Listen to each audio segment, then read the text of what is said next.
anomboisei pomota muchipota muchindizvimainda ine 10% avona kuti inosvika kusvika maminutes mangani palive hazvinyanya kukugarisa. Oh my god, tauya kuti update from yesterday prize. By the way, munhu wachakadito kutaura zvakestera ke rimboratwanita vanhu vangani then indo update price andakapiwa nezuro. Muri sei guys? How are you? Happy Sunday. I hope kwamuri kuri kunatsa. Happy Sunday. Happy Sunday. Oh my god, I miss my radio. I miss my radio. Ezvi ndikuto nakirwa neredio yangu. Maona manje. Kutofairwa nekaredio panapa. Kuri sei kwamuri? Crazy.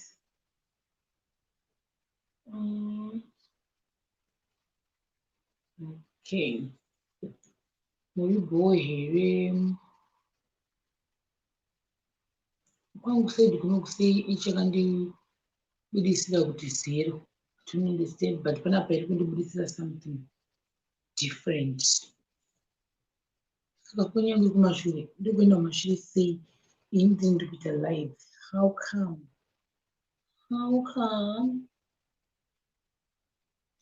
Hey, 2 people, how are you?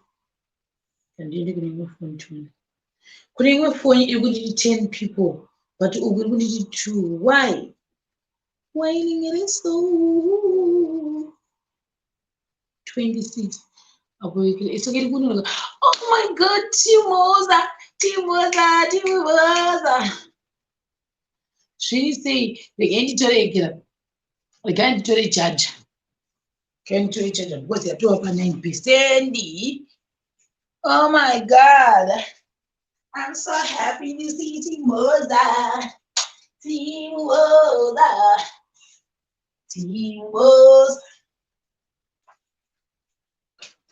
Timoza shamai warumba. Timoza iweka. Tatokubata kuseri after life. I hope you know uchakamuka. See busy.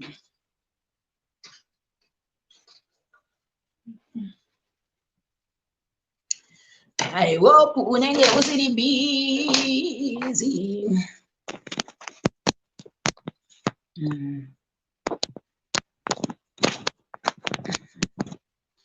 Okay, let's see. Timoza warumba. Kucha mairova icheo. Alright, okay, good. Yeah. Let's get to get up at 1. Please say, guys, happy Sunday. Identity ndawene ndotanga neka update kangu ke Maria yakapledgewa. Munhu wachakati azvinazvo maka you can say my name. Starake anonzi Telford. This time, guys, oh my god, this time, because takambowana sponsor, takana sponsor from UK, sponsor from Saudi Arabia. This time, our sponsor is from Australia. The big flag representing Australia. And the person drinking what write a video guys, some of the things that I do, guys. When I drink reaching video, guys, so simple for Australia, guys. I was Australia pizza. Australia.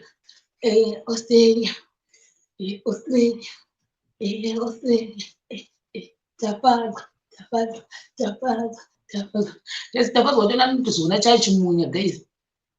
Anozona charge munya. So thank you, Tafazwa. Nekuta musponsor for our next year. Kira yema noodles. Tukita musweching. Muswe Friday. Right. 1 second. 1 second. Zina undofana to replace. Inga chicha losses. apa ndakuitira kuti ndiite video. This is a video. Don't do this up, guys. Where should I put my drink? Can you help me? Help me, please. Help me, please.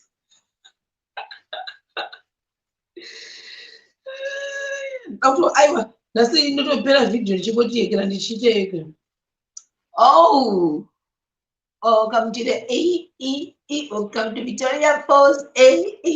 Yo. But guys, get on to one. Do you think I'll be a very good blogger if I was a vlogger? I'm gonna blog. Hi guys, so today we're in Minyami.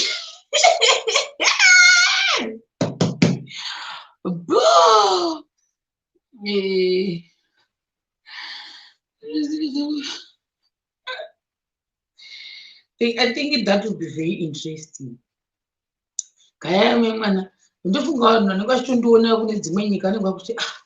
Is this girl okay?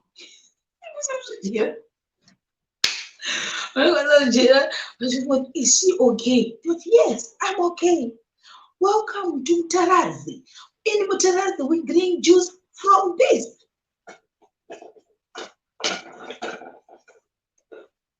We would like to say thank you to our sponsors from the UK, the Saudi Arabian, the Australian countries, the Canadian countries, the Cote d'Ivoire countries, the Botswana countries, Nigeria, South Africa, Zimbabwe, Lesotho, Swaziland, Cameroon, Nigeria, Ghana, Uganda, Gambia, all over the world.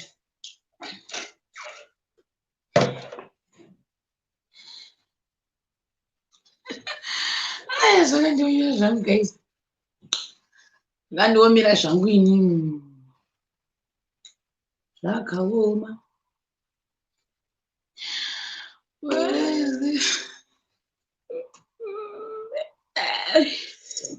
Ndaseka zvamaisekai. Ndaseka zvamaisekai guys. Ndaseka zvamaisekai chaizvo. Zvandifita sei? Zvandifita zvingamboiti. Ndinenge ndine bhepe mukati memavhidhiyo ayo bhepe. Papa ndinenge ndamuka ndiri kugambia musi wacho. Guys, idhiringi rangu rakandichanelwa vhidhiyo guys. Idhiringi rangu ranachanelwa vhidhiyo. Saka ndaripedza manje dhiringi rangu riya zvekubva ndarasha. Ndikarasha dhiringi rangu zvekwadi zvemene. I cannot do that. I can't do that.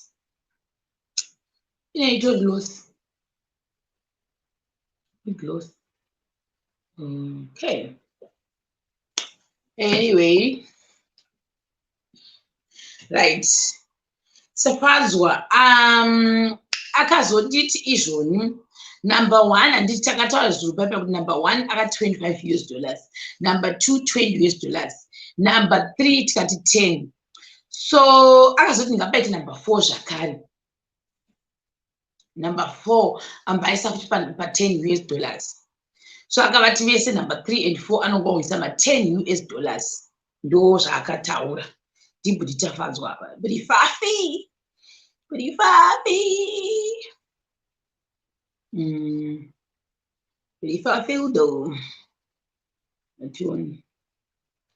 So yeah, that's basically it with our update from yesterday. So I'm really looking forward to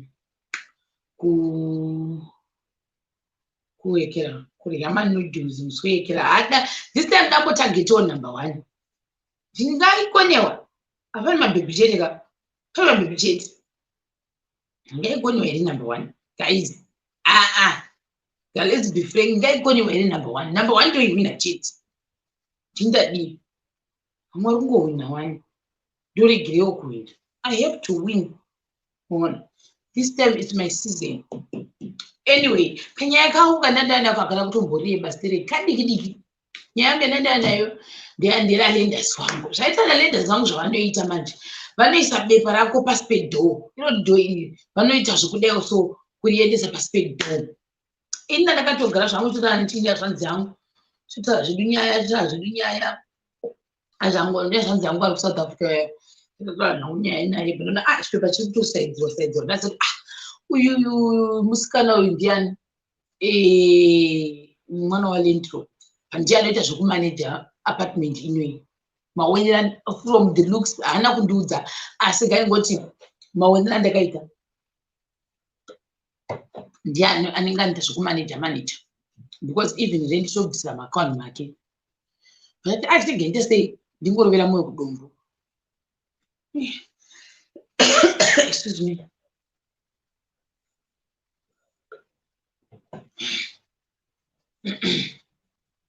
ati ini ndakurovera moyo kudombo ndomuudza kuti lenders chokwadi madziro angu ndozvaakaita ndamuti ndapinda padhoo kana uda kuti munhu mira unomuti pepnum handiti ndati pika pepnum nepahwindo anobva atomira because hanzi chirungu nokuti pepnum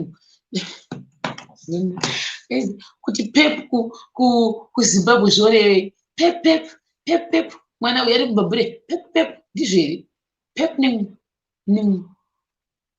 kuZimbabwe zvinorevei hazvirevei chinhu handiti ndatomuti pepnum pepe ndodatotaka kumuudza ndikati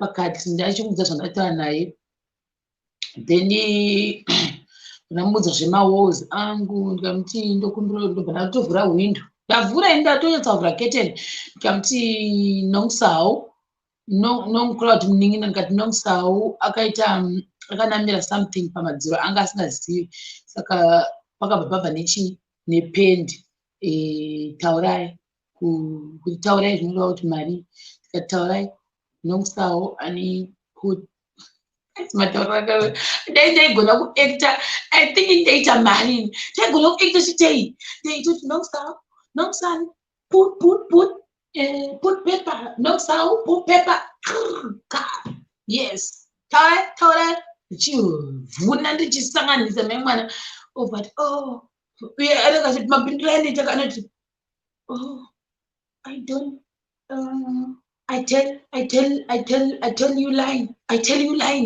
anenge achiti ndichazokudza paline zvinofanira kuti ndichakuudza paWhatsApp sikaika chi ndichazokuudza pane inonzi line iyoyo I tell you line kuti mari pamakuseniwa ndachiti sezvati I tell you line okay pandamuratidza kuti ndepapapo bha nditi ndichazokudza ndasvika kumba okay fine adipepe aindafamba ndikati chega ndimutumire picture ndindaita manyemwe ndaiyaseta bhepe ndikati sezvanditi ndichamuudza mari so you know what I should do is ndingotora picture ndatora picture iyi ndomutumira ndazasa kubadza light kuti papenye guys but zvanga zviri weird ndazosara ndakutasa picture iyayo the more yandandichivhura picture yaka the more chaichiona kuti I think ndakaita murongo kuna Landlord ndasara ndichizuma ndikati why asati andipindura Landlord ngangondiudza kuti mari vandamuti you take on my deposit you take on my deposit kuroti mari yeyo handichabhadhiri mari yekupendesa dzireyo anonditorera mari yacho padeposit pangu inini zvikanzi I don't know I tell you okay cool ndarovera moyo kudombo ndikati ndezvipi ndinosvikepi ndangozama kutsvaga pendi yacho ndisingaizivi handigoni kutopenda kwacho kudai zvizi unofanira kutanga wakwenga madziro acho ina handigoni kukwenga handitozvigoni ngato guys apa indamuradza saidi ndamuradza apa ndofana tozopoka pandada kuzama kutatira when era nilipistiki guys pakaipa handarovera madombo ndikamuudza ndikamuradza ndikavhura makete ndikati apa nenyemwe rangu ndamutumira picture pape haachandipindira angoita read nezvipi zvinhu zvinogwadza guys kusvika blue tick munhu wokunyararira apa very crucial issue yokuti mari kuti mundichaite madziri waya apa ndirendi honga. We are talking about my landlord case for how many, for almost 4 years. Andiyarana zvake then manje haitwi blutika inonyora kuti read ende inotonyatsa kuudza kuti waverenga inotonzi read haiti zvekudaiwo so inonyatsa kuudza kuti read anyarara zvake haangamupindura kaino akasandipindura zvozvikasei musikune zuva ndopandasora ndichizuma ndikati asi mapindira yaita asindanyanya kutora zviri pedo kuti ndakazhakazhaka madzira chiche keitika ipapa kezi ndakangotiwo munyamo usina basa ndakandorozi munyamo every time pandongopatasa pakakuita kaseko so kasepo like that kaka izvo zvakakuita kuti ndichaja kana $40 ipapa kungokufikisa chete zvakaoma hazvo apa asati aona apa pandaenda kuzama nelipisiki haya namwe mwari langu risati ndo iyoyo yapera kai chaka ndikudzai ndeda kudzai zuro yekuti but in general zvawo malendlord angu angasina kana kutsinya kana kuti chii andakagara zvakanaka pano handikura nhema angavirana nhema zvangu kuda nyange vakandiatsamwa zvake kuti ndararidzwa madziro adiro but ndati ndikubhadhara ndabvuma ndega kuti ndomaita sendomabhadhara tobva ipapo handii kunyaya ndeda kudzai zuro yagorosviba gorosviba ndakenda mwamusipo gorosviba ndichipedza live musi uya gorosviba bhaanitumira message zvikanzi hey I really miss you tikati really zvikanzi yes tikati are you sure zvikanzi yes I was thinking kuti I have to see you before you go home. Because why? Because I just want to talk to you because guys,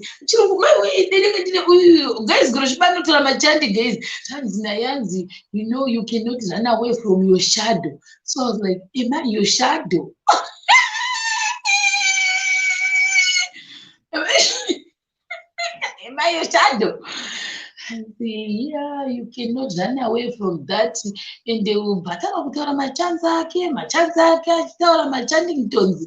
The kanganota station kunyaso kuwekera machanzi. Aiwa akachanda. Ndopa akasina I really miss you a lot. I miss you so much. Thank you. She can say, yeah. If you want to talk, I'm just free. We can talk anytime. Anytime we can talk. Thank you. That was Goroshiba, guys. I just wanted to miss you. I've now shut up. So what is that? If you want to talk, we can talk anytime. Ane munhu akabva kupapaidza akamanya akaenda kundomhangara kubasa. Nanditi apa ane wechitu waari kusesekedzana naye. Ndinopinda paequation yevanhu kuti aisi 3. Jesus, I cannot. Naimi nganga apera 2 years dzakanaka. Ndinopinda kuequation yekuda kupapaidzwa.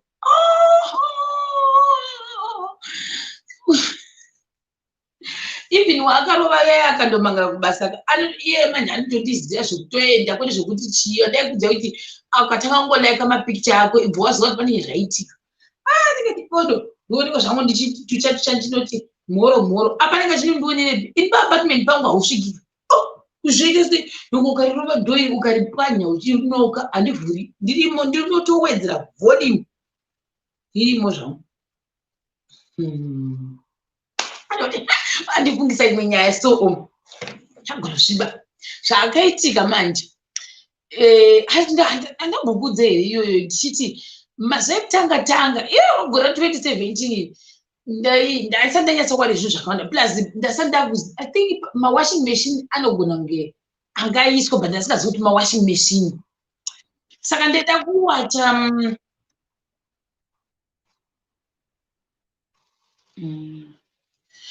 saka ndaida kuwacha zvimabedspread yange iyo season iyo yekutanga kutonhora iyi zvinhu zvinonoka kuoma ndozvandaida kuti sei zvandaida kuita ipapo.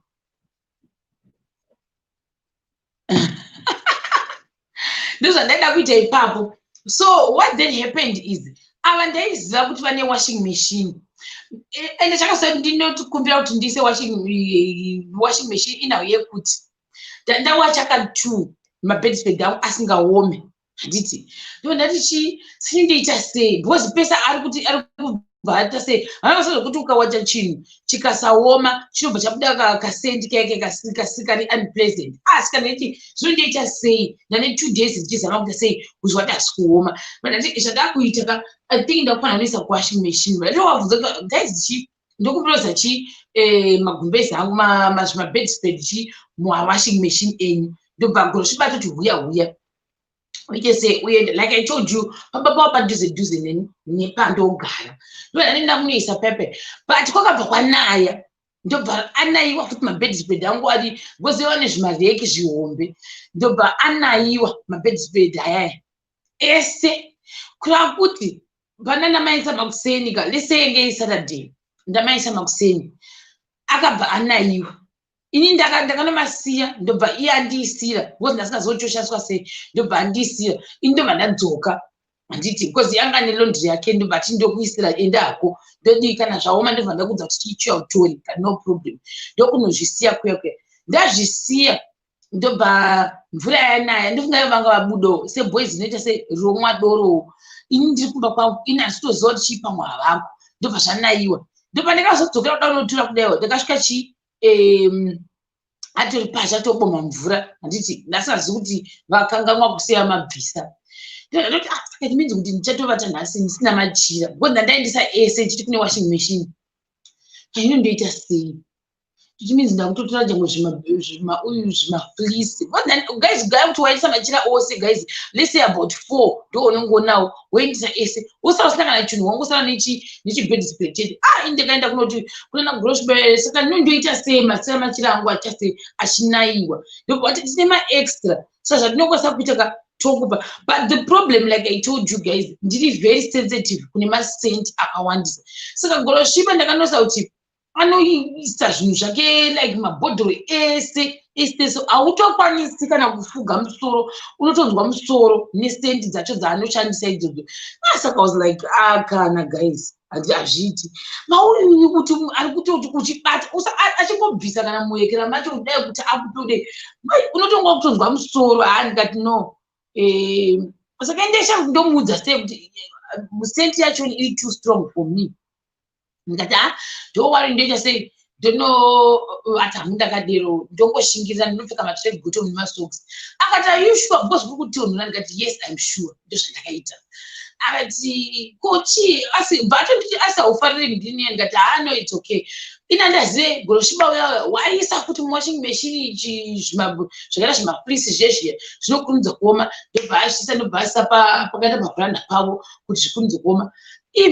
Guys, I'm not gonna lie to you. Goroshiba akasa acharumwa nembwa agobva papa ipapo dzadziri kuma I think around 8 because kuma 6 kunoko mbuka dzedzasara street uyu kuma 8 kunoko indi kuti shoti who will knock at my door at this time. Haizi takatogara zvangu ndikutoona kamovie kangu tunzwa noko indakatombofunga kuti I think because next umkom maimbogara mumwe musikana saka musikana makatanga muchigara mumwe achaiti aizviti doctor iye asiri doctor then bva masitanga kugara mumwe musikana but musikana uyu anenge aiva nemufesi wake kana kuti vanhu vainyebera kuti anogara murumu yakati asi maybe achigara padownstairs saka pane mumwe mufesi aigara achiuya achirasika ainoka padhoo pangu instead yekunoka dhoo iri saka pese ndanda kutoziva kuti mufesi uyu anorasika but anenge achitsvaga musikana iyeyo kuti apa ndinakidza aizotamushava udangodanzira zita rake apanga asingabude musikana waya saka anenge akakamunyebera rumu ndinatoti I think musikana wari kuva ndianogara umu bva tatoti kwechizvikanzi ndikutsvaga ningi ana handimuzivi handiti ndobva atoti alright saka aigara achitongofungwa ndikumunyebera kuti handimuzivi muhe because aiti akasanoka apa ainoka rimwe racho oti kana akavashayiwa aitanga kudeedzera zita remusikana iyeye I didn't know kuti kumataipipo kuna vanhu vakadero atobva aindinakiza kana usiku kuma10 aiuya achitsvaga musikana iyeye saka musikana handisinyatsoziva kuti nekuda kwei aimutambisa tokongonya zvake mutai iyeyo and ainenge aitoda bhebhi zveshuwa then ndobva chi ndobva ndanzwa noko ini ndobva ndati no saka mupesi weuyu anovatsvagawo umu ndikatomboignore tikazoti nokui itoramba iripo iva anodongorera pahwindo kusviba kucheipa pauna ndikabva ndatara naye nepahwindo ndikati what's the problem zvikanzi ndakuvigira magumbeze kawavigira magumbeze magumbeze angu anaiwa masikati awo manguvani so ndino ndakuvigira something chekuti ushandise ndikati no I'm okay shamwari nditori right ndobva ndati too late inini manje ndinoita manje mazeya ana Alex yaigara panapa ndatora foni ndikaudza chi Alexio rusvibari pano buda pakoridho because taingoti munombwa tojamba one room toenda pana Alexio ngati buda mukoridho shamwari buda mukoridho because ndese mukoni wakagorosviba wachoni wati ndakusiya akati no ndakutongokupa zveshuwa ndezvako izvo ndikati then ndozodzosa weni akati no ungatovata uchitonhorwa ndobva ndazvitora bva ndatoti thank you bye apanga udatoti chini pachiya ndigare ndikati kana wangu dzokera pakwako now zvikanzi no ndada kumbotandirana nekoti this is 8 o'clock mangwana kubasa ski uda kutandirana neni how pakai ndakabva ndatota because I feel like zvimwe zvinhu ukamusekerera munhu anobva atoti kutozvita ndikati dzokerai mukwasha kana muda kuita visit ndikava ndamupa timetable ndikati if you want to visit yes he was so sweet but time idzodzo especially kana kuri kuno guys that was not I cannot say it's strict like that but considering kuti ropa rangu nerake ranga rakadaiwo so ndakava ndamupa mamutemo ndikamudza kuti inini let me tell you the truth if you want to visit me uya masikati kana waya masikati ndinotsvaga cheya kumbokwana ikira mwe yechi2 kana ndogara zvangu pasemende ndopacheya togara panze tosara tiripo tichitandara taura nyaya that's okay with me ndishandikamita because dai maybe ndanga ndiri comfortable naye maybe zvisingandise kawo but ropa rangu like I told you kuti munhu aida kumbondirova saka ndanga ndisingatombodi kumuentertaina although aizama kuti akawo sweetness what handizvirambi zvese anewo paanogona handi kureva nhema and I'm not saying kuti he's a bad person but ndingotora kuti ropa rangu kunyanya rangu ndofunga ranga risingabvume kugumana nerake ndakamupa mutemo akatsamwa ndikati unouya masikati wandiudza unotondiudza kana maybe in advance undiudza kuti uchada kuzondishandira pakwangu musi wakati ndokudza ndee ndiripo here kwani ndee ndisipo pamwe ndida kuvata how do you know ndikatoseka zvangu majokisi pasaidi but ndozvakaitika ipapo but akatondisira mablanketi zveshuwa ipapo because ndasina zvinhu zvangu zvese zvanga zvaita sei zvatota akatondisira mablanketi ndikazoma pandakada kumadzosera I remember ndakazonomada kumadzosera because pane imwe sheti futi yangu yanga iri kokoko saka ndakazonoda ndaunokolekta negreen yangu inga yabatana magumbezi then neuyu ndichinodzosera zvinhu zvavo vaatozviramba akati no I gave you kuti ushandise mauyu acho ndikati ndikazozvitambira zvinhu izvi haazofunga kuti ndakutobvuma kuti munhu wake ndikati no ndikati kana usingazvide ndozvirasa akati just do whatever you want nazvo handina problem nazvo ndakamara sei anga chinga chiri chimwe chacho chiri chibed cover chimwe chacho chiri chiflisi nezvekuisa mumapilo ndikazvirasa ndandisingatongodi kuzviona zvinhu zvake I don't mwari vandiregerere ndasina because ndakanda unomudzosera akazviramba azviramba ndikazvirasha ndozvandikaita ipapo ndikatozvirasha ngazviramba hake nondoita senhaimi ndakudzosera kuti zvinhu zvako akazviramba saka inanowa ndasingazvidi saka what was the option yekuti ndiite ini ndasingazvidi iye anga asingachazvidi kati okay fine two both parties haatsi kuda saka ndakungozvirasha ndakatoenda nazvo zviri mupabheki ndikanoisa kubhini ndikati mai vanoklina vaya kana vachiklina mumakoridho vanongotorawo ipapo I think ndo muswa ndakabva ndapedzisa futi kuisa magumbezi angu ikoko ndopa ndakazenge ndakuda kutanga kudzidzira kuda kuwekera bamwe pacho ndaitowacha nemakumbo zvangu achitooma but ingoti it was just an unfortunate day rangu randakawacha zvinhu zvikazoramba kuoma 2 days ndikazoendesa ndaendesa ndikazenge ndakuningirwa nemagumbezi akaputsa rumwa nembwa.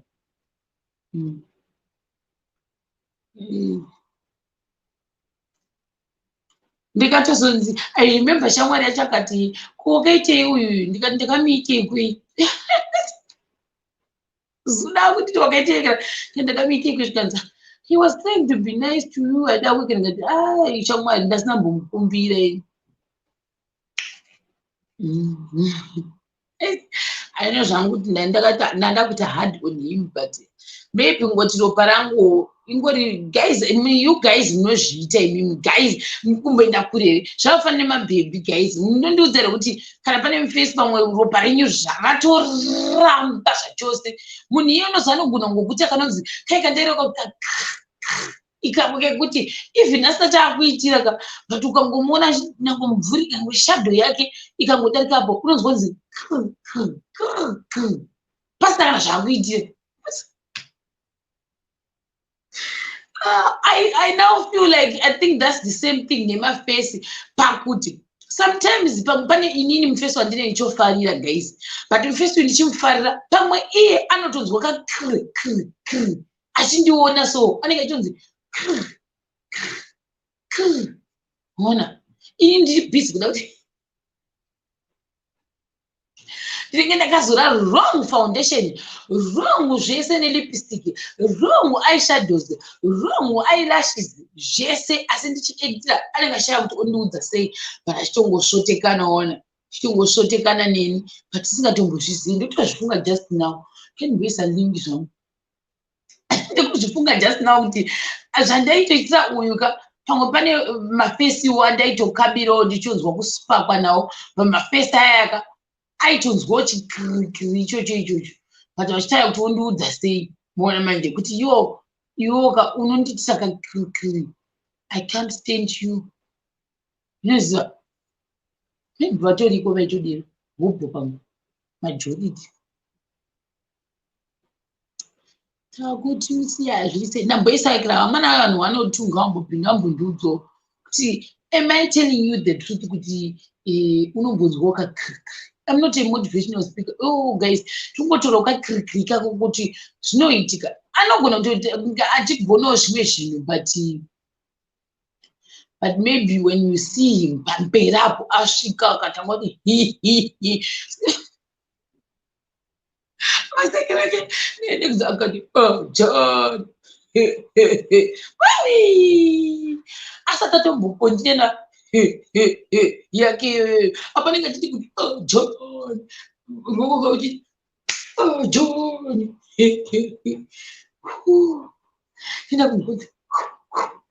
ida kutoita kunge chiita seiko najehovha musikwedeni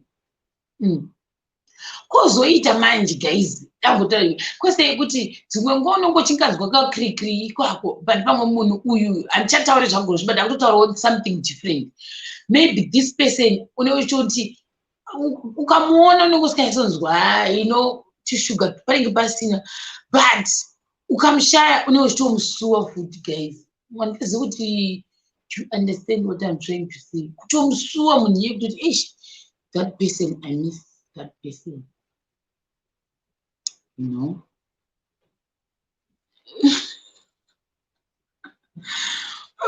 unototomisa munhu iye kuti I miss this person but mukaonana 1 or 2 minutes munogona kutongo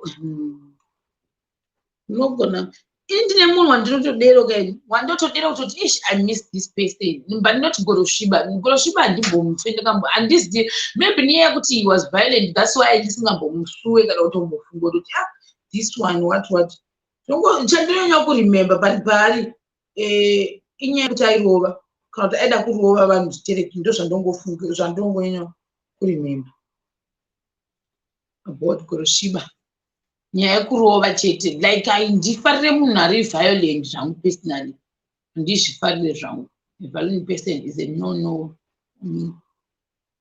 manje he said no for me ikasvika 1 minute andobva ndakata live yangu ndobaya zvangu ndoda tombonzwawo masuggestions enyu kuti mune muchiti chiiwo panhau dzekunzwawo kana kuti pane mumwe munhu pamwe unenge uchitofarira pamwe munhu asingakufarira then koita anenge achikufarira but iwe usingakufarira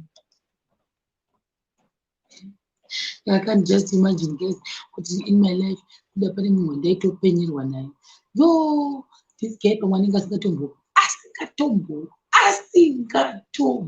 guys hapana chijokomesa kuti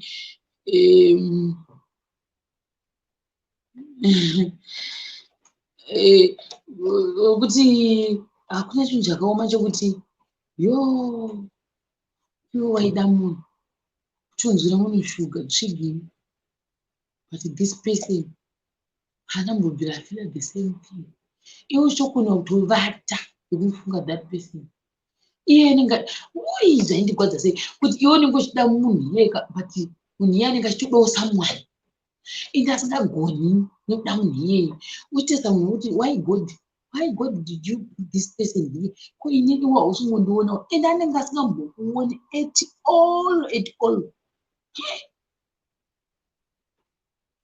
that's just torture guys torturing ndo inenge ichitongoitika ipapo torture chaiyo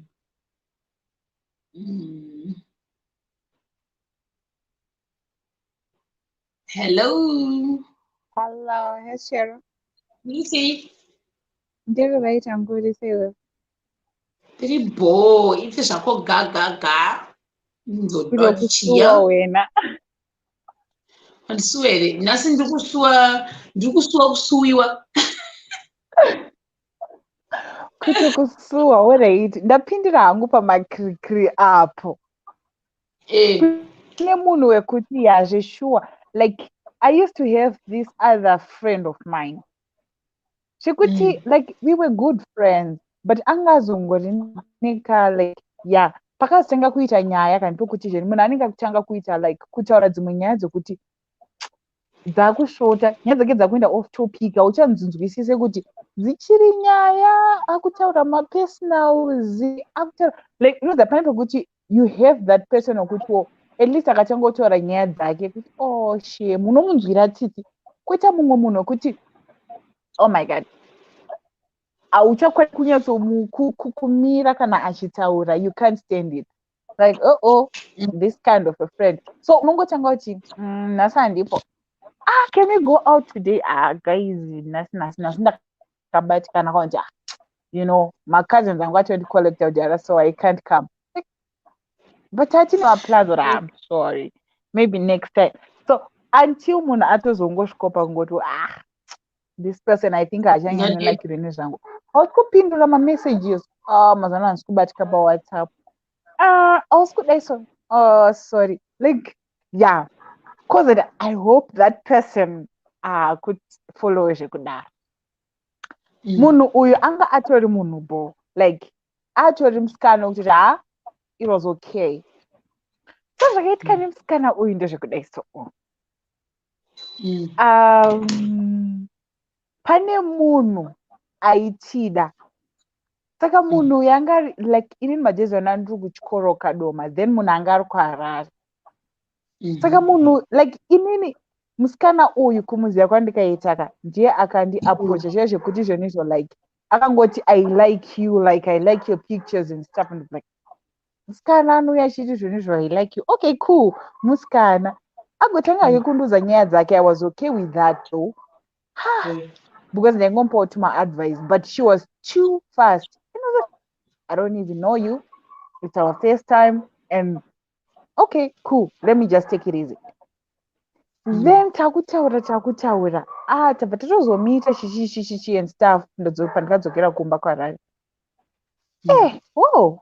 tikutogara pebhozi ndaigara madhezi andaigara anoza paarea 8 neku3 like kuseri kweteachers ndokoneka kutangira 3 taigara pamalainzi pamberi peteachers ekutishi ndokuningirike area 8 tikutoonana and stuff munhu uya manje zvaakazoita makrikri ake akazotangira pakuti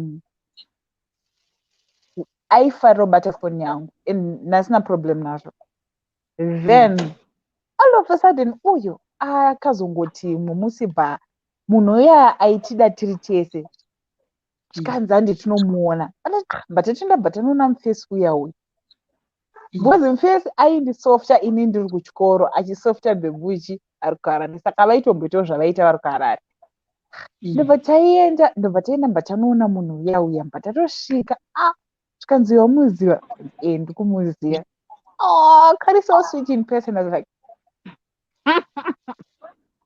ndokamurukaro tikari sweet in person ikaka okay cool tatotaura ndobva tatoita like mbatozoti I don't know kuti iyoyo aiita chii but akati aida kubuda nesu tiri two tikatobuda tikaenda kwachona. Saka munhu uya mene akazongogumbuka apa asiya munhu akabata wallet yake then ameno pakangoitika mabharangizha then ndabva ndazosara mba ndatora zvinhu zvake ichi apa dhezi vanga asina foni yake yaita ma1 saka ndakazosara nefoni yake ndabva ndazoteera nefoni yake inenge nga iripo but yayadzima meno zvayaiita ndichiziva waraiti bhope paye musikana uya tatoita zvatikaita ndazoenda nefoni. Saka iye semunhu anga aine foni yangu yanga isina mapasword yazvo unongoloka foni asara akutotaura unanga ari current bay panguva iyoyo munhu wako atosara nemunhu wangu izvezvi bla bla bla bla and I was like oh okay sai pandakazosvika ndakatozosvika ndarambwa kare ndisati ndaita sei sati ndatoziva kusvika because angati madhezi netone saka vanhu maidzorara makashinura muchitaura nyaya ichichichi kunoti musi woyo nyaya dzichataurika. I was like stupid cow, I don't care. Sorry.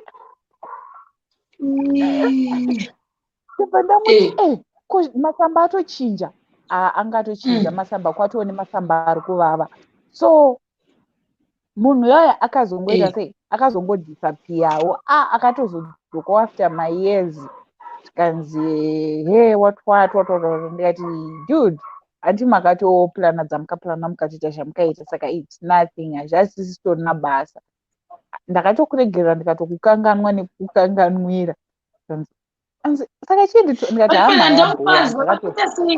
wakamuregera kuti chii first handakunzwa pane I think network yangu inge yadonha zvaita ndizvoti hanti isusu patikaendapo kutaunika nemunhu wachona iyeye aitidaka uyu bhebi akasara nefoni yangu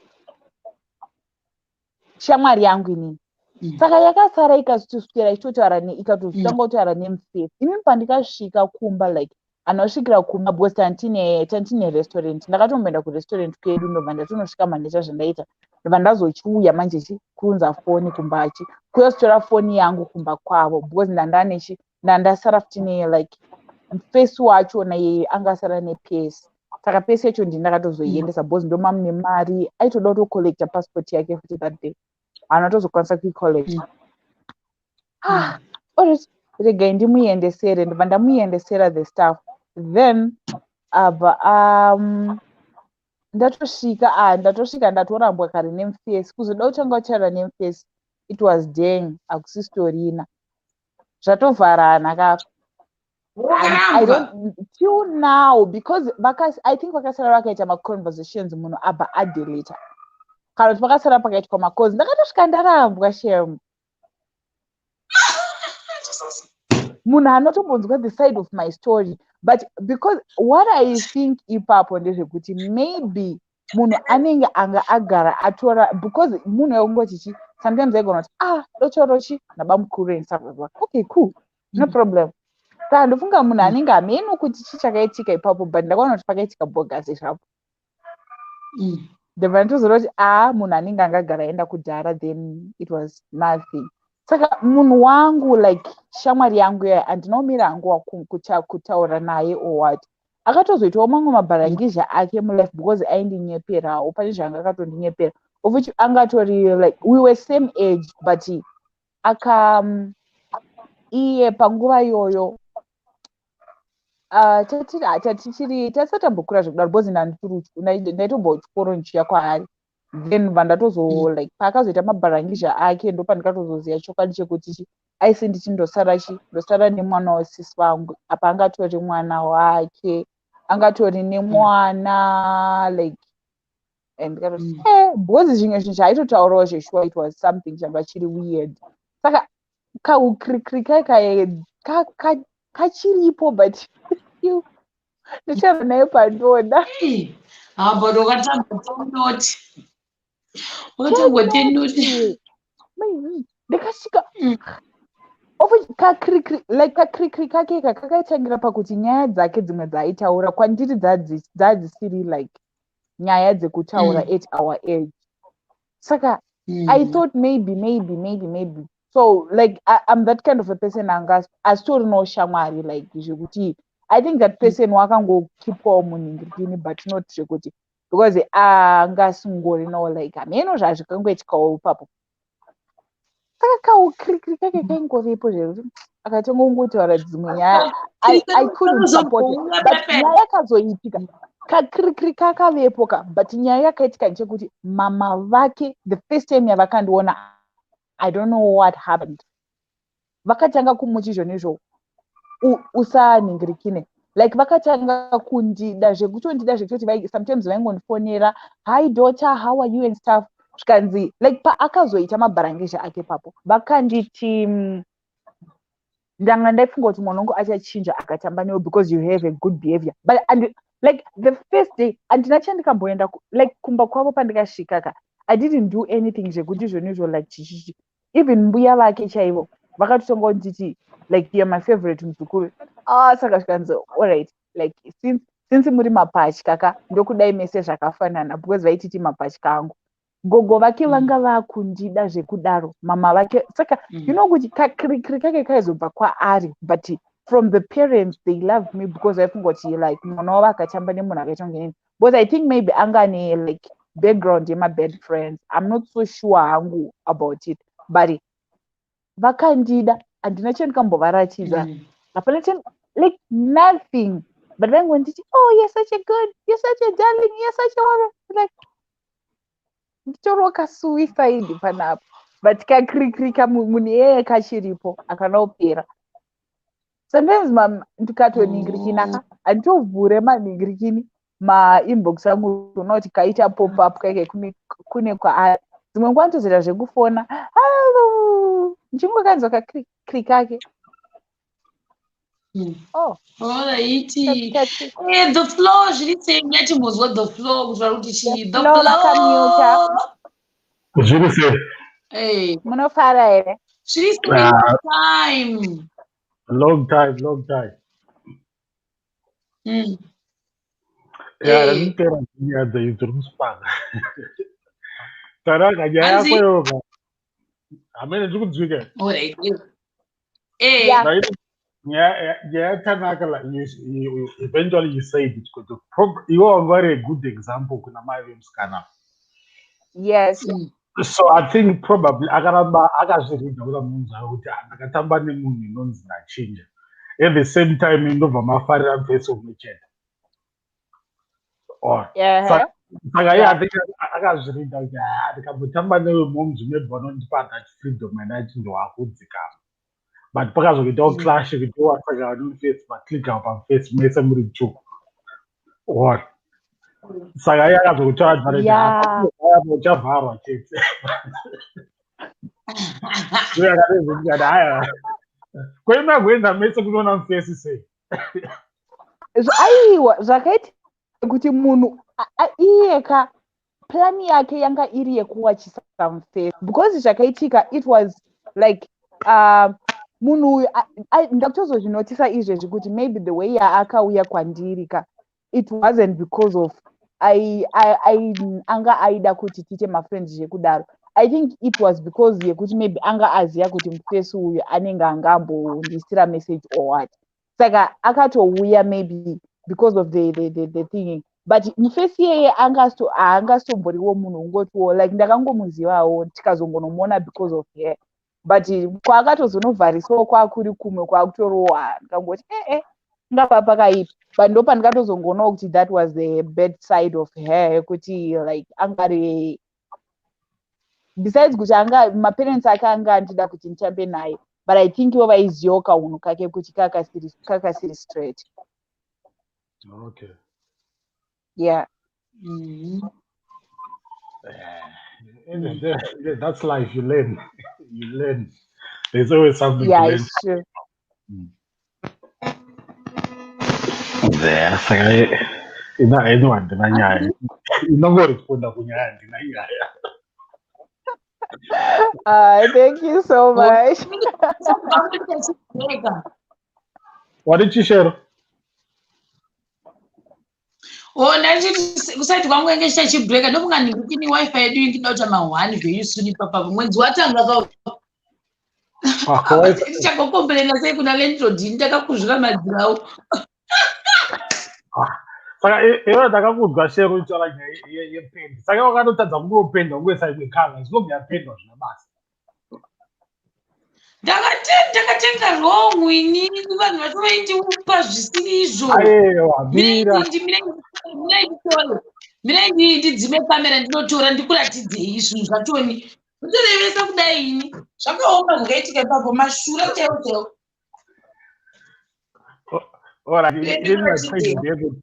Hadi ukapinda mumbande, you can change the color as long as pencil yako.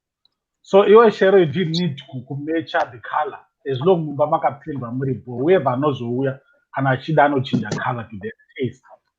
So for you to get your deposit, you have to pay the ending as long as very nice. Oh, all right. Sheranotya kaka ndamuona kuti sheranotya hadi zvekuita zvinhu zvisiri pasi pemutemo. I think akusikutyha as such. I understand because sometimes ungosingazivi but and ndinodependa kuti uri kupi.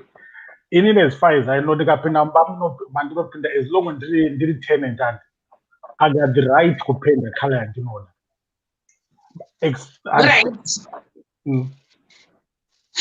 Ndauya ndadzoka mamuchiti ndaifanira kungochinja kala iri mumba mangu ndoisa imwe kala. Aiwa noti kuchinja pawakapinda kuti handiko zvino handi wakasvuura already saka unoda kusiya mumba makanaka so that you get your deposit back and ingokwanisa kungopenda neany color. That's my point. Havabvumi. Havabvumi. Leo ungada kuda kuita chikara kwavo vane pendi yavo inoenderana neapartment like ndo zvandakanotiisa ende vanouya futi vachimonita like every after now and then vanouya vachitarisa madziro so ipapapa takabhadhariswa mari ndobva vachinja macolors atobhadhira ma$30 saka marumu ese right now anoti kusaidhuku ndekwe-white kusaidhuku ndekwe-color iyi yebrown kumakicheni futi ndo zvavakaita kuti one side white one side brown. I don't know why but that's the color yavakangotanga kuisa patikapinda marooms ese anga ne-white but bva vatanga kuchinja macolors saka vanongori ne3 avanongoisa white iyoyi this brown neimwe yakaita kautangika light brown but iyoyo ndo yakapenda apartment kunze but havanyanyi kuisa mukati vanoshandisa this dark one. Saka inini ndakaenda mene kuthe first day ndakaenda ndikanotenga this thing hanzi synthetic animal hato anondechechii ndecheblack ndandanzi ndabrother yangu tenga black wosanganisa ne-this one ndobva ndatotenga 2 ndatotenga 2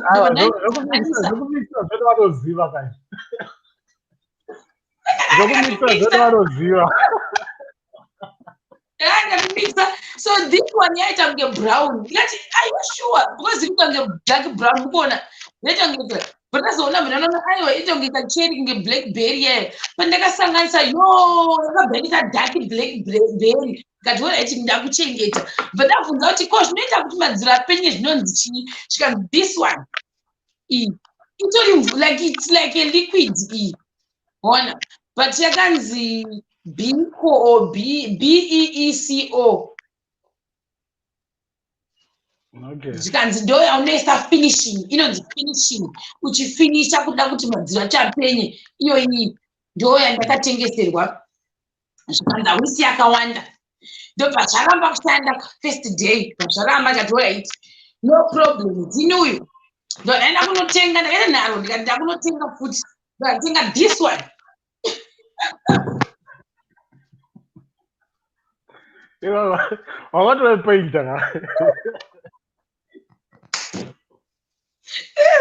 This thing is big. I have to be saying this thing is big, guys. It's huge. Oh, Why would you buy I that can't big talk about thing? it. Why would you do that? That was the cheapest. Therefore, I need guys. It's dark. I hope I did catch it there, Papa. Nokuthi ndiyivule ndakabheka ndakunoirasa mustriti ndonoirasa paipo Why didn't you go back to Kunovatision if that's not the color? haisiriyo apa vanga vanditi ndiyo ndikudze kuti vanga vanditi ndiyo nekuda kwei guys and I was so devastated ndikasvika pakudainesa mabrothers hangu nkamuti sikaiondoita sei vati atimbotoibhadharai because apa mucharema muchida ndakutombodaenda online vakanditi ndiyo vachikuratidza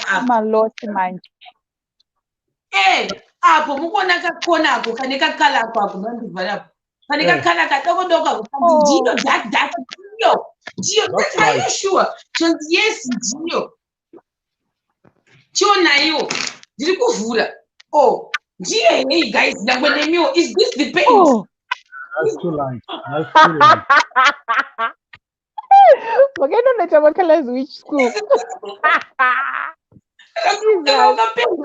mukaka wakapendwa kana kuti munhu aisa masamba nenyotoisa padhuze that's the paint chinzi this is dark chocolate that's the one you are asking yakatanga utenga katikiti tanga ne blackberry iyoyo wati blackberry try to mix one kuti zvobudisa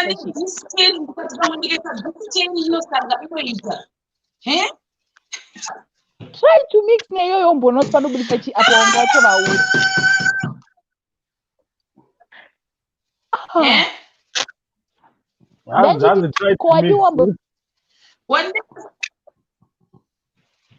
hanzi wadiwa try kumixa zihombero nekadiki iwe akatozvita ndikatora gabani kabisa ndikati pane imwe ndironadza ndanda kupurasarasa ndikati one ndomixa neblack ndombodawo so tona zvobuda sei one ndomixa nethis one that was from bed to worse yaitobuda I think this thing chino overpower okay Q-tex itoripo apa baba mina ndiitarise Q-tex yacho mina ndiitarise Q-tex akaipa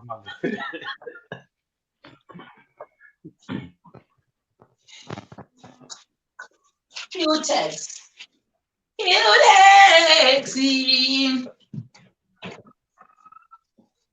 is the talking about you.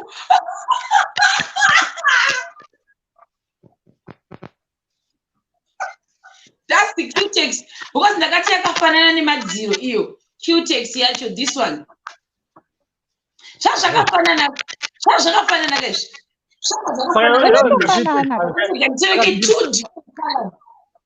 two different colors the other one iyo Pero vakuita madziro ako guinea madziro ako akati but I think that wakafunga kutenga paint wakatanga watenga Q-tex wakanovaratidza kuti this one no this one yes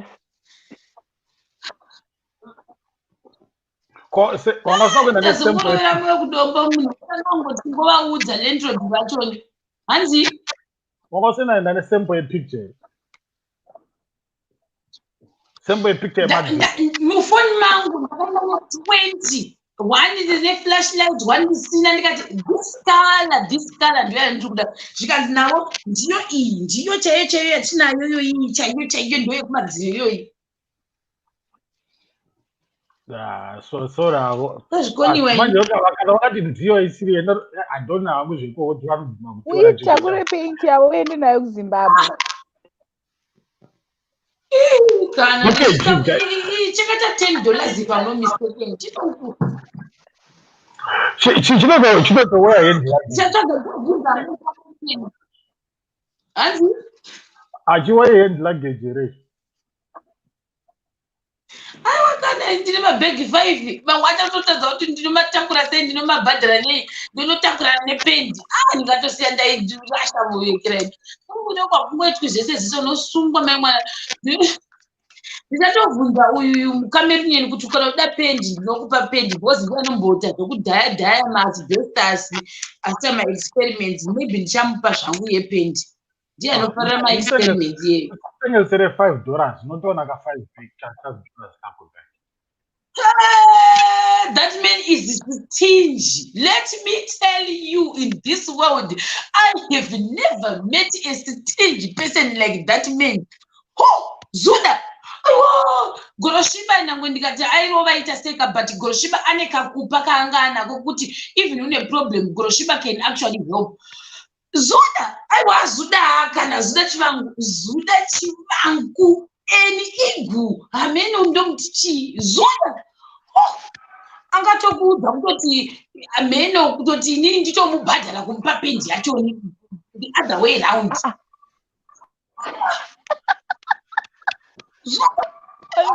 Zvaita kunonzi mani soko. Zuda, you don't know Zuda very well. Zuda can eat munhu mari. Zuda aiti kana vanhu tikaenda out pepe. Zuda angasingabudisi chero 2 cents. Zuda angasingabudisi. Unoziva kuti munhu aimufidha ndiani? Isusu dzakasvika pakuzoti iwe pese patinoenda out sei Zuda asingabudisi kana mari. Chete asi unenge wataurana kusini woti iwe ndozvokudeyo. Kana mai mwana aitotsonya achimwa doro achipedza obva adya chikafu obva anyarara zvirikotasa kudai otanga kunon'ona mazino kudaio. Uyu Goroshiba obva ati I take care of you, I take care of you, I take care of you. Goroshiba unojuja mari, Goroshiba obhadhara. Zvaiitika kakawandisa. Ndopandikaonesa no. Zuda ka haspendi mari yake.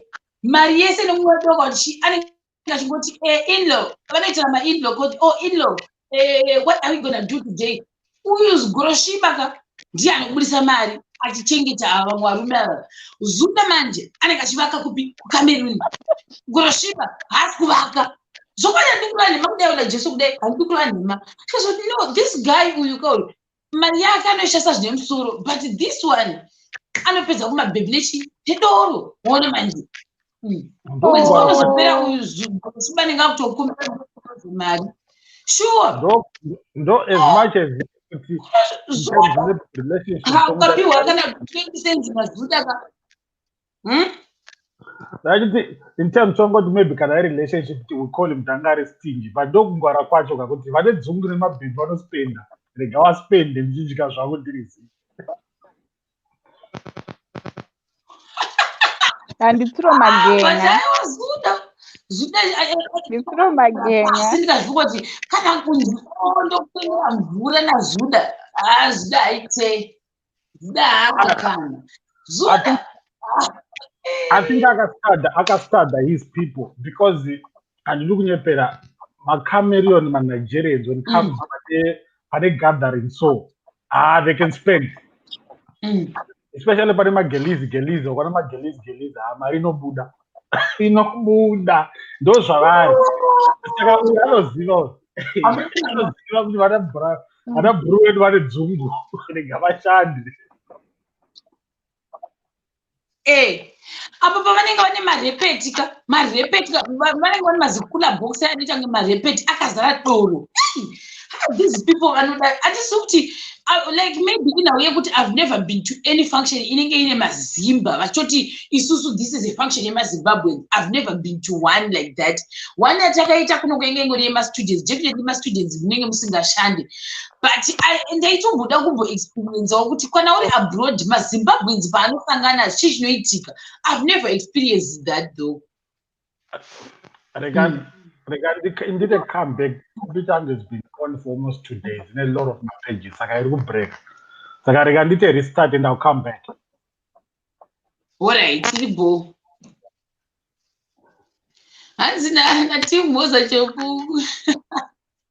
Right, ndite so nditange nda ndikudrope mopinda neimwe link ndesa link no but ningirikina akangwara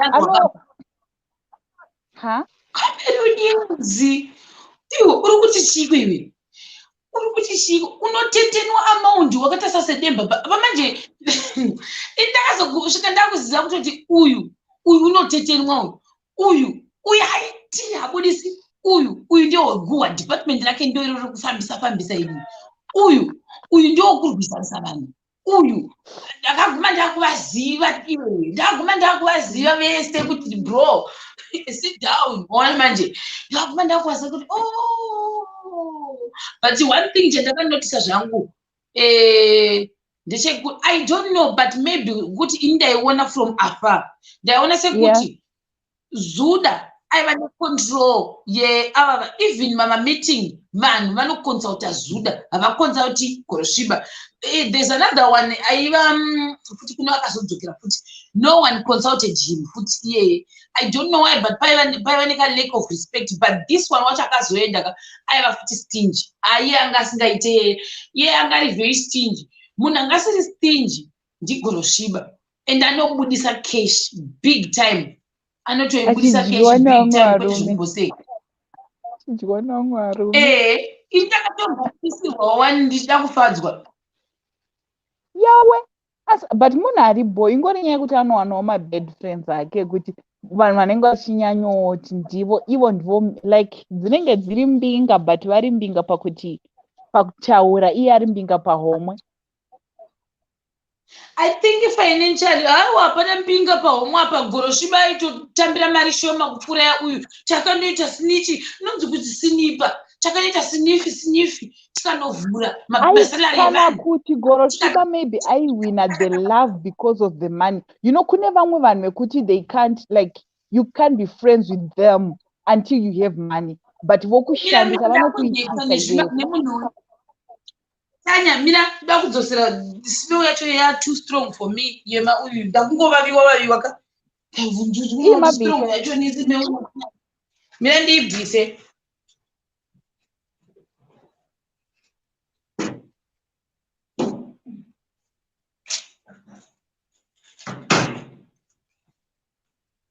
iri kutonhiwa shamwani ni strong guy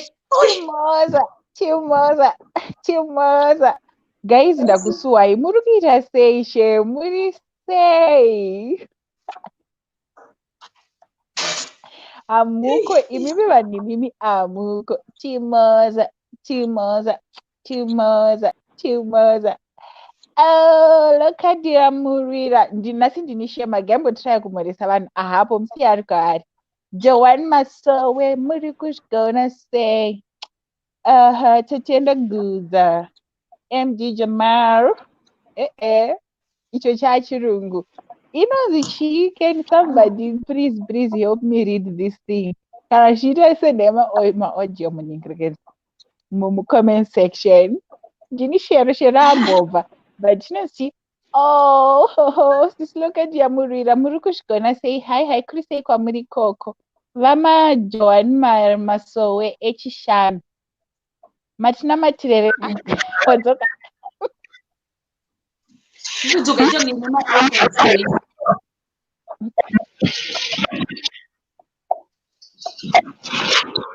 gofoni yenyu yakudzoka yane maechoes Chinaka Tracy ndiribo muri sei mimi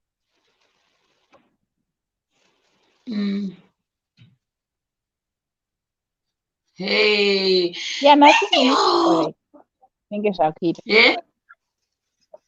ndachimbomeresa comment section pawamba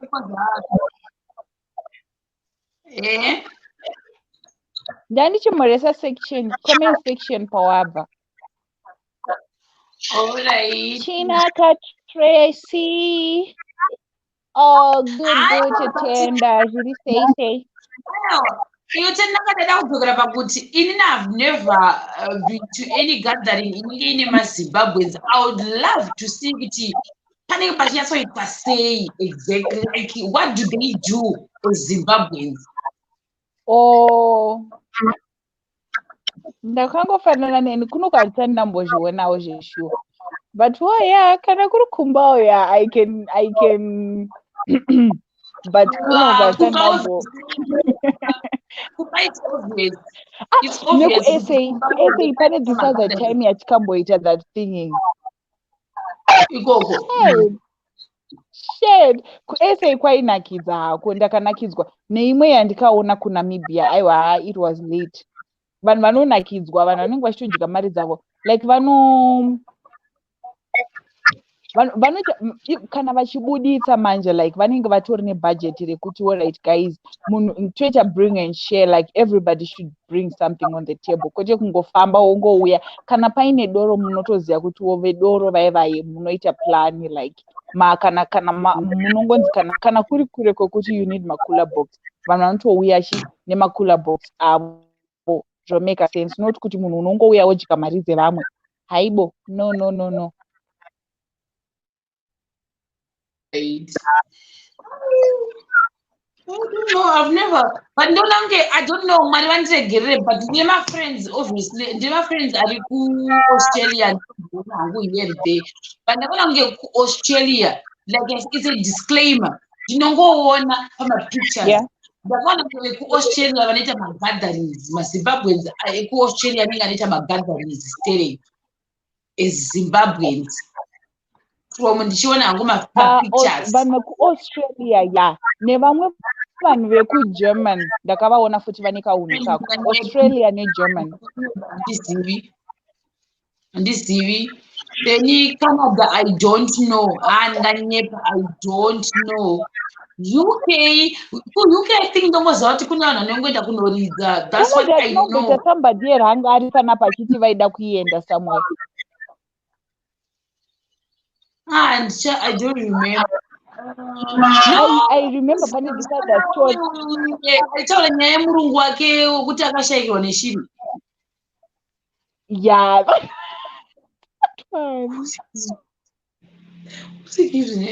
That day, if you remember that day, anti vaitozobuda vachinosiva kwa kune pati yemaZimbabweans chichichi. But mapicture ndakaona like gathering yandikutaura kuiziva keyo like gathering kana tukuti gathering tikutaura pane more than 30 people like a big function kumaziva ekuti I know ekuti like vanozoti alright musiti medu muno mumakiri guys maZimbabweans so yeah then South Africa I don't know South Africa ndizivi South Africa I feel like pane South Africa ndakambo attend one ku South Africa yeah but feeling kandinako even I also attended one ndatemta zvokutokumbira like pamastories angu munoremember kuti ndaiti pana mai vamwe vaingondifarirawo vachindiendesa ukadzifana kuti mapeace job mai vavo vaingondipika ndoenda kumapeace job like she was like a sister to me saka even Christmas yavakaenda ndakatongoenda kwavari ngamwe ndaingovayemerawo zvangu mai vavo ndokumbira ndoda kuendawo Christmas nemi I was not part of that but vakangondoti handi but vakatanga vataura nevaridzi vepart iyoyo saka it was like a family thing ona paiva nefamily yevasikana yavo like vaiva mama wake dhodhi vake brother nesister then ava vamai vandaiyemera avava ivo murume wavo mwana munin'i wavo then inini ndakazoita plus 10 handiti then like vamwe two vatakazosariko kuti asingambowanda zvedi it was this kangori simple vachibika vachibraya then later on it was just apina ndombozoti handibhori kupi chanongoza ndokuti kwakangoita plus hamene kuti ndekupi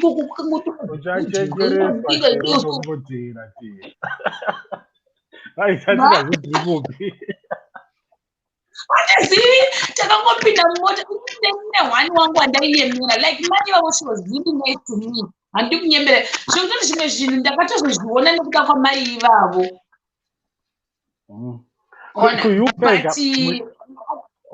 muno mu-UK as such mapata like UK our parties anoenderana nesummer so now tatopinda muwinter so anenge ariko but summer ine too much activities yekuti Doro, it's nothing to UK. Doro, it's nothing.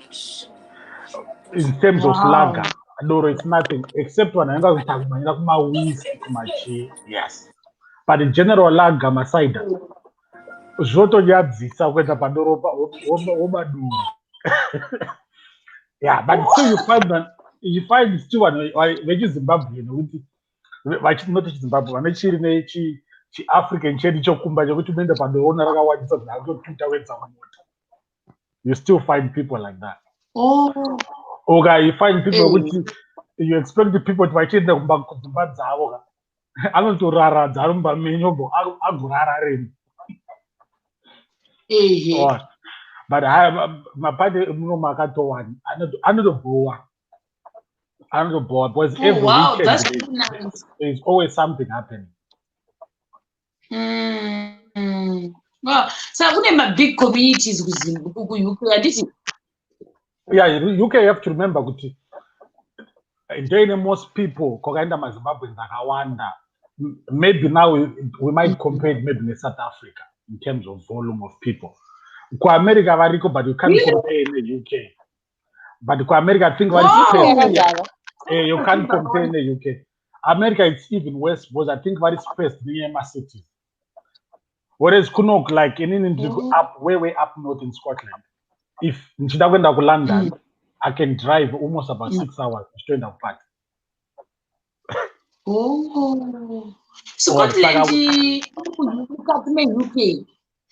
Guys, wait. UK record Britain donika, guys. I can explain there is no confusion on account. UK is not former countries, which is Britain or England, and so that's England, Scotland, a republic in Northern Ireland, and Wales.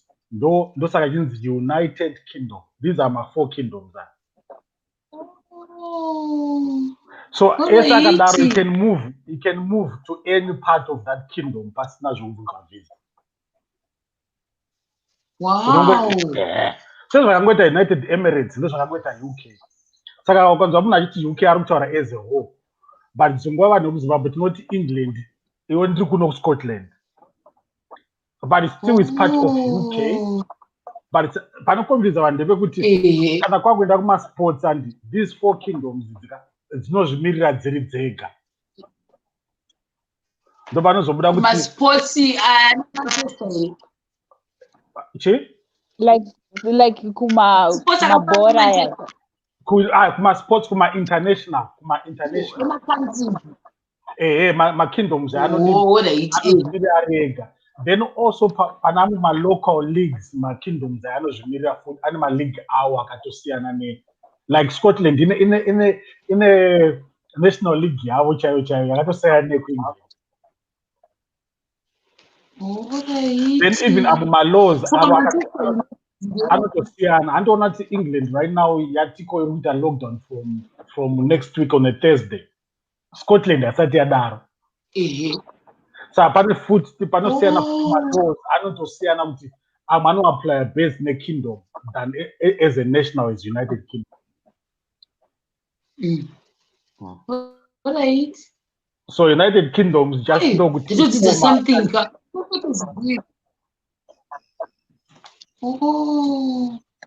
So United Emirates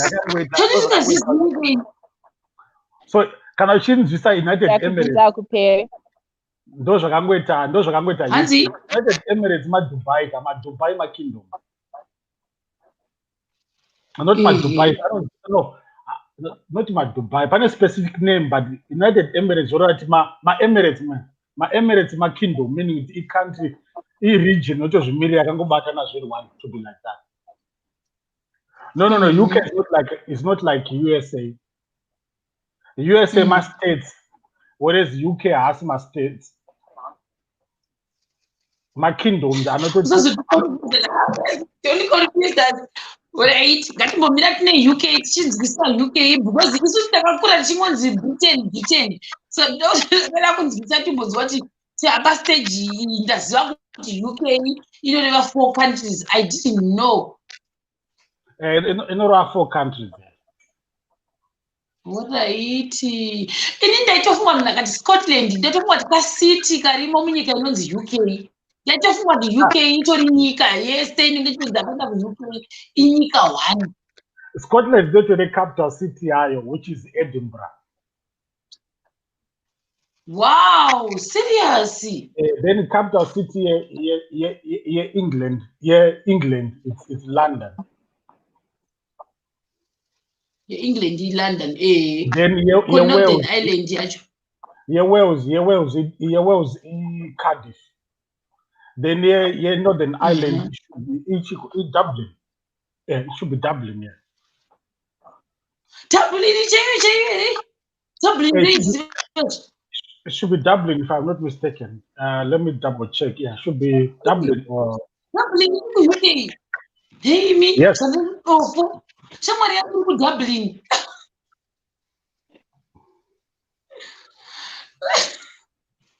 Yeah, in Dublin, yeah. Oh. Yeah, no, those are the guys. But there is not a much. Regards how you are told, can you pay me chance? Amukunzwika. Ndadangovhunza one question. Mire manzenje. Ndadangovhunza one question. Yekuti sorry, ndakubvisa comment. Oh my God. Ndadabvunza zvokuti kana munhu achiti European countries, saka UK iri under European countries here kana kuti haisi? Yes, it's under European countries, yes. But now yakabuda mu European. Yakabuda mu EU. But still it's part of Europe. Oh, iri ku Europe, UK anditi? Yes, it's in Europe, it's part of Europe. But zvayakaita UK and yakaseparatwa ne-sea from the mainland Europe. UK in general island. But it's part of sezvakangoita Madagascar kuti yakaseparatwa ne-sea, but it's part of what? Southern Africa. Kana uchizwa that map nemusoro. Ndinonzwisisa because ndinogara ndichiconfusika. Inini ndinotoconfusika zvokuti dzimwe ndotongozonyora but ndisingazivi kuti saka UK yacho iri kwayo yega here, Europe itori kwayo yogawo nenyika dzeEurope. KuEurope nditofunga ndokunana Germany, Poland ndo Europe. Imeni Europe. Germany arutaura nana Germany. Imeni Europe yakabata this land. Whereas UK whether kuti zvakachinja but pakangodivhaidwa ne-sea between the mainland Europe ne-United Kingdom. Saka nyika dziri kunana ikoko mainland ndo Germany, Poland, France ndizvo? Ndizvo, yes. Ko America iri kupi? Saka America isi ku Europe, America itongori ku America. No, America, right? America it's far the other side. Ko Canada toichiri ku America. Remember, America even geographically ukataza pa map iri the other side. Iri almost about, it's all depend, almost 6 to 7 hours behind in terms of time. Right. Mira chiona. Ko Canada tinoichiri mu America toichiri ku America yakatoti. Canada it's North America, which is North America include Canada and America itself. United States of America, did it? United States of America and Canada, they are two different things. And America, but Canada is under America. Oh, guys, what is such a dance about Canada? It is under North America plate. It's under North America. And remember the America in the continent in North in America and Canada, then South, Zawana, Brazil, and Chichi and stuff. Then Pakati Power to my islands try to talk about next to my Caribbean. out maCaribbean ngatikudzise America toda Canada ndoinyanya ndodziri popular yeku-UK ndainzwisisa ndakasina toizviye ndakutoiti ndadero ndakutoudza brother yangu ndakutokubvunza mangwana kuti chimbondiudzawo different kuti UK nyika UK iri kupi Pero the other thing kana une time and utarise inonzi United Kingdom flag here zvairi papa ine former countries dzakarepresentwa nema X blue here ndeye X yacho blue nde Scotland flag dzakatunga akaiswa pamusoro of each other akamake up that thing. Aiwa but kuEurope ndazvinzwa inini yandangonzwa ndekuti let's say munhu akati akaenda kuAmerica can you say kuti kana ari kuCanada kunongoti unonzi akaenda kuAmerica kana kuti unonga kutongodifferentiate kuti Canada is not in America zvoda kunzwisisa iyoyo iri trick wakambonzwa maNigerians akawanda konzi is in Europe they went to Europe.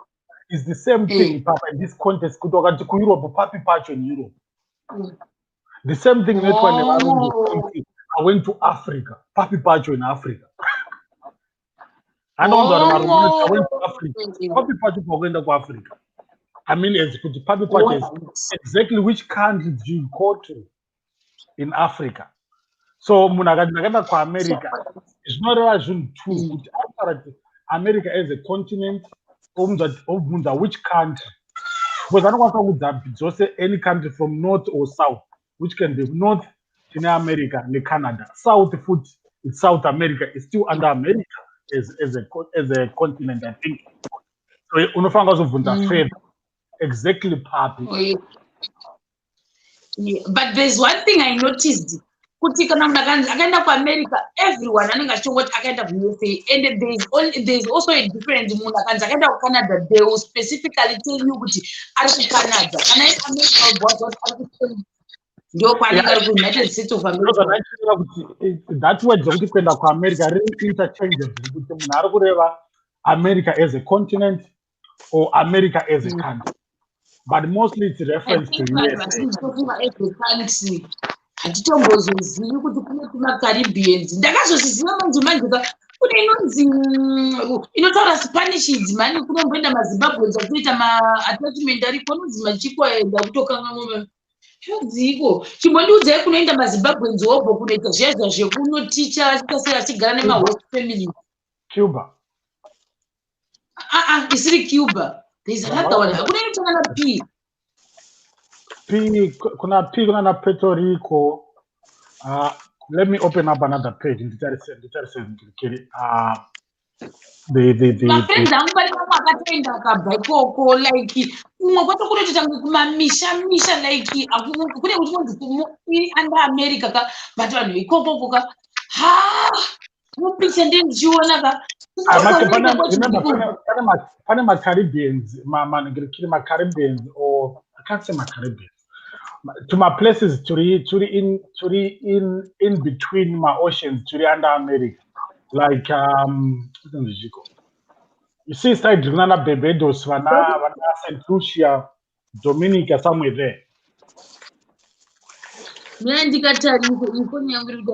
Ndatokuudza pane kumwe nyika tinowanza kuendwa nemaZimbabweans vachienda isiti Colombia kuti kunotaurwa Spanish stereki ndekupi kunochii isii chiribudisira uno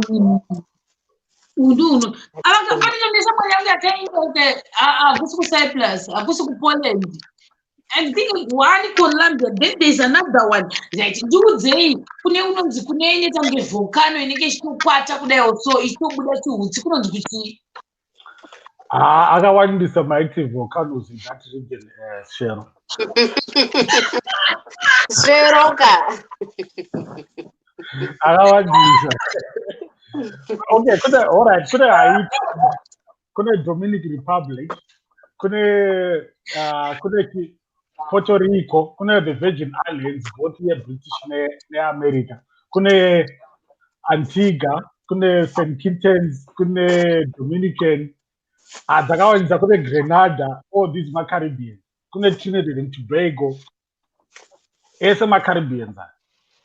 Then there's Panama, there's ndikutorwadziwa kuti ikangangwa sei nyika iyoyo guys. Shamwari dzangu dzakaenda ikoko dzikanokubva vakati kuite tasingapuwa kana mari yacho ndikuchiko. But mwachiriko izvozvi patinotaura Spanish akusi kuMexico. Dzireva mangwene, don't ever say that the Philippines I said Peru here. Ko Peru. Yes, Peru. Oh my God. Peru nechifuti. Peru nei. Peru, remember Peru, kuna Peru, kana Bolivia, wana Ecuador, wana Colombia, Venezuela. Ecuador. Yes, it's under South America. Peru, Ecuador, yes. Next one. Then the main one is Brazil, not the biggest. Under No, vakaita Peru, vakaenda Ecuador. That much I know. Ecuador, I think ndoko akatoendeswa iye. Ndakatomboita izvozvo kuti ndakutikira ndikazongoti uko because vaita tinogarisana nemahost families and anenge akasiyana-siyana musingabhadharwe kuti mari pamusoro pazvo. Philippines teva haisi kuwekera. Philippines iri muAsia. Philippines ndokungo nongota kumusha Hakuna nyika isina kumusha. Ndikati hakuna nyika isina kumusha.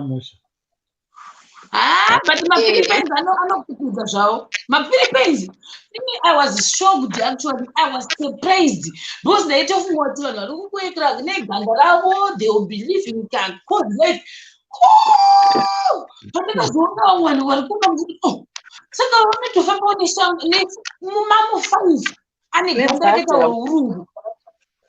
Imi takashamisika. I didn't know. Zvodependa kumainterest ako ukaona madocumentaries ekwamwe macountries kana kwandiri hangu I don't get shocked because ndinomaona ndinoziva kuti every corner there is zvinhu zvasingafungiri. Hakuna nyika yekuti chero kuAmerica kwacho ukatarisa mageto kunonzwa tsitsi kana okay, let me talk of UK and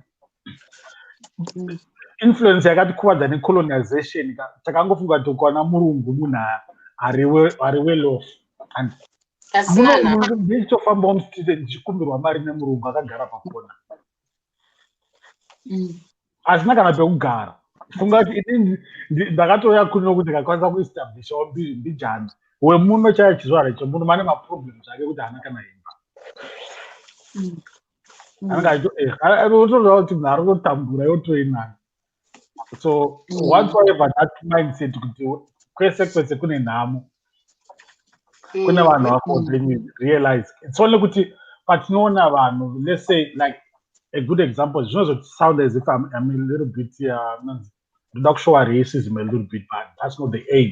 Kuti those vanga variko vari ngokuZimbabwe vanga vane advantage, vanga vakabatana vakaestablisha each other. Saka pataivaona taingoona upfumi vanga vari vana misi but iwo upfumi hwaumebva kwavabatadza because kwavanga vabva kuduku vanga vari maybe zvinhu vanga varealize kuti tiri varombo tikaenda kwatinenge tikaestablisha tobatana then we become wealth. Saka takangokura tine mentality kuti haunozosvika kunyokozvoka really takangofanana to a certain point. taifunga kuti murungu harare nenzara. And tinotambura tese, it's about how you establish each other as a group. Chetete ndosaka uchibona maNigerians sometimes vanomake sense but zvinomake sense but ndakatozvidzidza kuZimbabwe. It depends kuti kuZimbabwe wakakurira papi. Have you ever realized kana I grew up in Kwekwe. So Kwekwe actually it's sort of mining town but manufacturing is this one. So we would find people wangani descended from Malawi. And do you remember okay, like I said, zvodipenda wakakura kupi ndo vanhu vakatenga nemaburial society. Zvaireve vaiziva kuti waka akafa kumaendesa kubalawo kunodhura.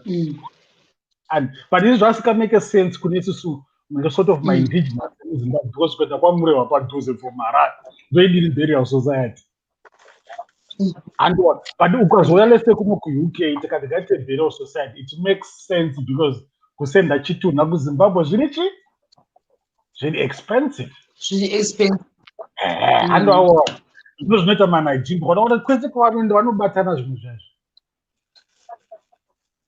kungoziva wazofa kukusenda but unozama wani ukei ndokuneti kunobuda madevelopments akawanda kuti kutumira mari kuita zvese ndoona hangu madevelopments ndo vanhu vanozama zvavo uk handingaiti I can't comment, I will say because all zvinoitika nezvoti it's okay because ndokwamuri saka se but ndopota kuti from zvatinenge tichiona from afar ndonange vanozama kuita zvinhu zvokutoti panyaya yekuti magariro kana tichipapo I wouldn't want hangu zvekuti mukomere because handizivi but ndikutaura zvinhu zvokuti izvo zvemaburial society zvimwe zvezvinhu zvokuti handizozivi mamwe countries kuti vari kuzviitawo here kana kuti havasi kuzviita zvokutumira mari zvokuita chichichi vanenge vanoita futi kana shero advantage neuk iripo ndekuti chii one exchange rate a bit tongoti exchange between pound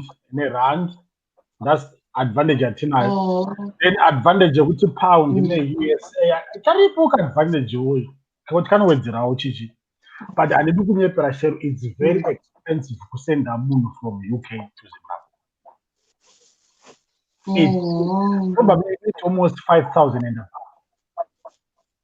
US dollars pounds so this is almost between maybe 6 and 7 I think US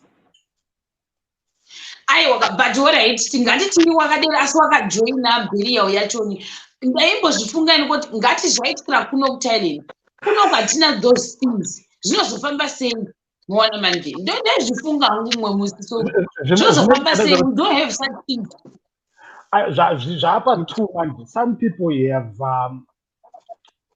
I've never came across on a personal experience yekuti munhu akatadza kuendeswa kuzimbabwe but some people have wake up kuti it's waste of money instead of kuti mundipedzere 5,000 unoita kuzimbabwe why can't you save it and put it muaccount yemwana wangu anozoita jump sikaiwozoita sei pakudzoserwa kumba aiwa ndikutiko andokunzwa kuti wobvunza kuti anozoita sei ndikuti munhu ari kuti ndivigei kunoku than wasting money kumusenda kuzimbabwe mari ndasina kunzwa ndofunga pabuka sorry ndasina kunzwa sorry yes andowapanza saka alright vamwe vanodaro then vamwe vanokuti vanoitwa caught up in masituation ekuti pamwe ndivanatezvara wabuda mwana wavo unoita sei ende vanenge vachitomuda atona saka you get caught up in masituations akadaro because vashomane 1,000 ingogara muaccount ngoti mari yayo 1,000 ingagara muaccount pounds inonetsa shero kunetsa inenge yakazorora muaccount do you know kuti I don't know how my circumstances do you know kuti akaspend almost 9 months or something ari kuno I know that fortune parrots akafira muno muuk and some years back nokunepizoziva song shegara matombo ndinokanda kana matombo ndinokanda akafa some years ndiye akafa ari kunoku sa akaspend almost 9 months ari mumochari pasina munhu adono maybe zvavaremera veukama kuti maybe angasinawo veukama kuti atransfered kuenda kuzimbabwe saka ora because it's expensive akazoendeswa zvake hamene vakaitawo chipini but akagara 9 months chaidzo 9 months dzakawandisa saka akakushanda ikoko zvokushanda tizivi but ndezvongokuti munhu akangoshayikira akuno Oh, not to put any patrol. Not to put manga patrol, right? Alright, this fine. Saka nyaya iripo Shero ndeyekuti isusu vanhu vari kuno kuUK we need kudza. I know it's hard. It's zvimwe zvacho iculture yekuti wakakura uchiti ndoda kuviga kwandakazvarirwa this and that, but unenge uchipa mutoro kana usina kuplana iwewe muridzi wezvinhu kuti uda kuviga kuZimbabwe but iwe hapana kana mari yakaseva. Azvimake sense. That means wakupinza hama dzako patight kuti dzikutransporte kuenda kuZimbabwe. Then at the same time iwe unofanga kuudza vanhu vari kuZimbabwe kuti vanhu ini ndikafaka musazvinetse kuti ndoda kusenda kuenda kuZimbabwe, regedzai ndichengetwe kuno, wovapa mareasons ako, because there's no point yokuti zveshuwa tokubhadhara 10 Gs kuenda kuZimbabwe vanhu vako kunoku in 2 years time 3 years time vari kutambura. Kunovigwa kuZimbabwe kuchapedza mari yako, kuchakudza vana vako, hakukudzi vana vako. But if that money was put aside, mwana wako uzokwanisa kushandisa achienda kuuniversity kana kuti achishandisa as a deposit kutenga imba, it would be much better. Saka panoda teaching as well, but it's really hard. It takes years kuti vanhu tiite a bit adapt and change. Chokwadi ipapo zviri kuitika kune vanhu vakanoti mwana wako anofanirwa kuvigwa kunoku. Munombozwa kuti imari here kusenda muri kuZimbabwe. Then on top of that iwo uchatitoka kuti average 5,000 uri kutumira chituna neamwe mafees emundege this and that. Ozoti uri kusumuka kuenda ikoko zvese zvichiteedzwa expectwa kumukwasha kana uri mukwasha in this sense. Ivo hapana chavanosimudza usually. Hapana wafirwa zvese ndokuipa kwakaita culture Koche tatombodzwa mangwana nyaya yekuti would you have a wedding abroad kana unodzokera kuZimbabwe, and the disadvantages and advantages idzodzo dzokuti unodzokera unoita wedding yako kuZimbabwe kana unongoita kwauri ikoko. Mangwana ndio chatomboita. Shero, it depends what you call a wedding. What wedding? Mungure unochirembera kwakadzi ise wedding. Ndiwati kuleyo. Kuna all right. I'm a photographer, videographer, ndoita zvima wedding ndokwangu. Saka this one I've seen a lot of my weddings and I've seen a lot of my mistakes and stuff. Shero there's a wedding, a celebration. KuZimbabwe dzonga tinozvitora zvakabatana kuve one.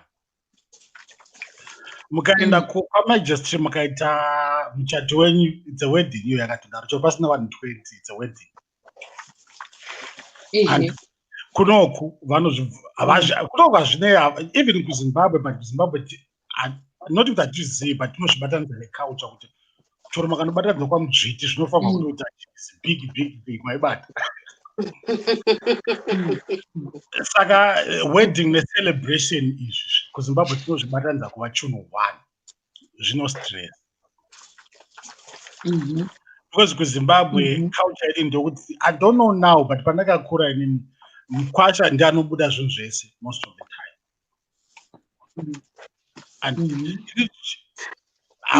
muchichengetera izve mangwana kana makupedza zvese nhasi zvemuchato I don't want to comment much.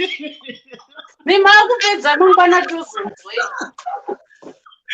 But don't pane wedding the celebration after the wedding. So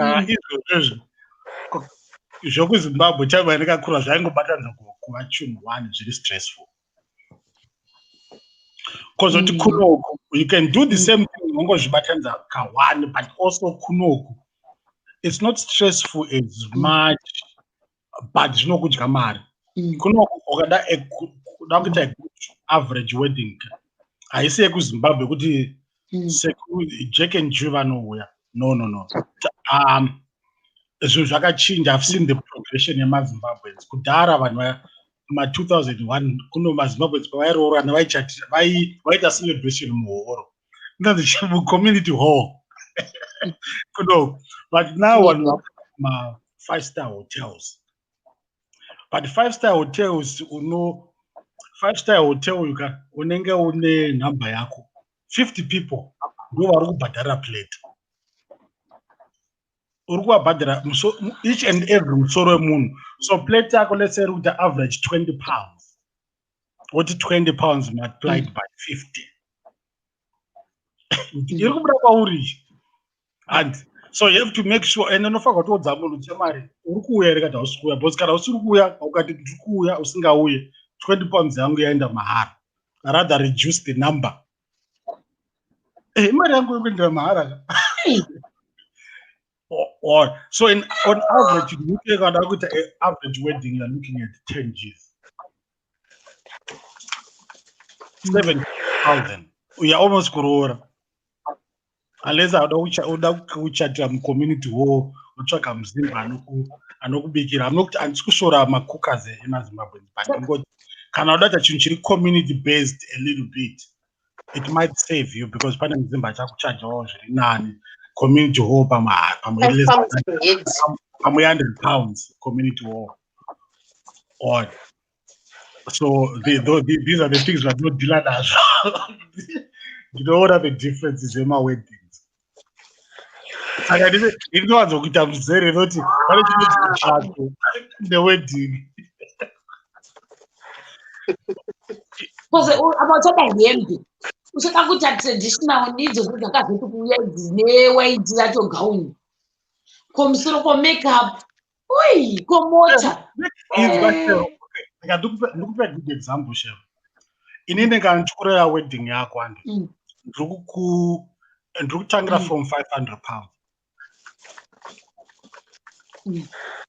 Nditanga from 500 pounds izero yasati ndasumuka asati ndadini ozomidza zvakuda kuita wewe and ndozokudza kuti zvazvinoita because ndakupa a good example chef. Wakambona ma-wedding pictures musikana achiswa makeup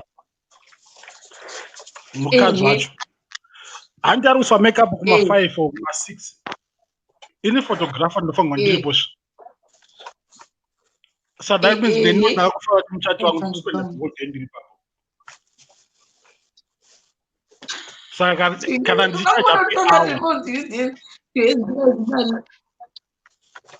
what would you share? Muchacha pe hour. Ayo ndokwanza kuzoita ndomuti 500 pounds ndochi. Ibasic ya. Ivura muromo. Ivura muromo. Ivura muromo photographer. Ivura muromo. Aiwa. Mkoma futa takuiti ivura makamera saka. Ibasic. Minotoni. Nditakuita calculate para bebê chega calculate kangu chato. Iyazi tokoti 648 kana ngasipa 645. Ndechi 500 pounds.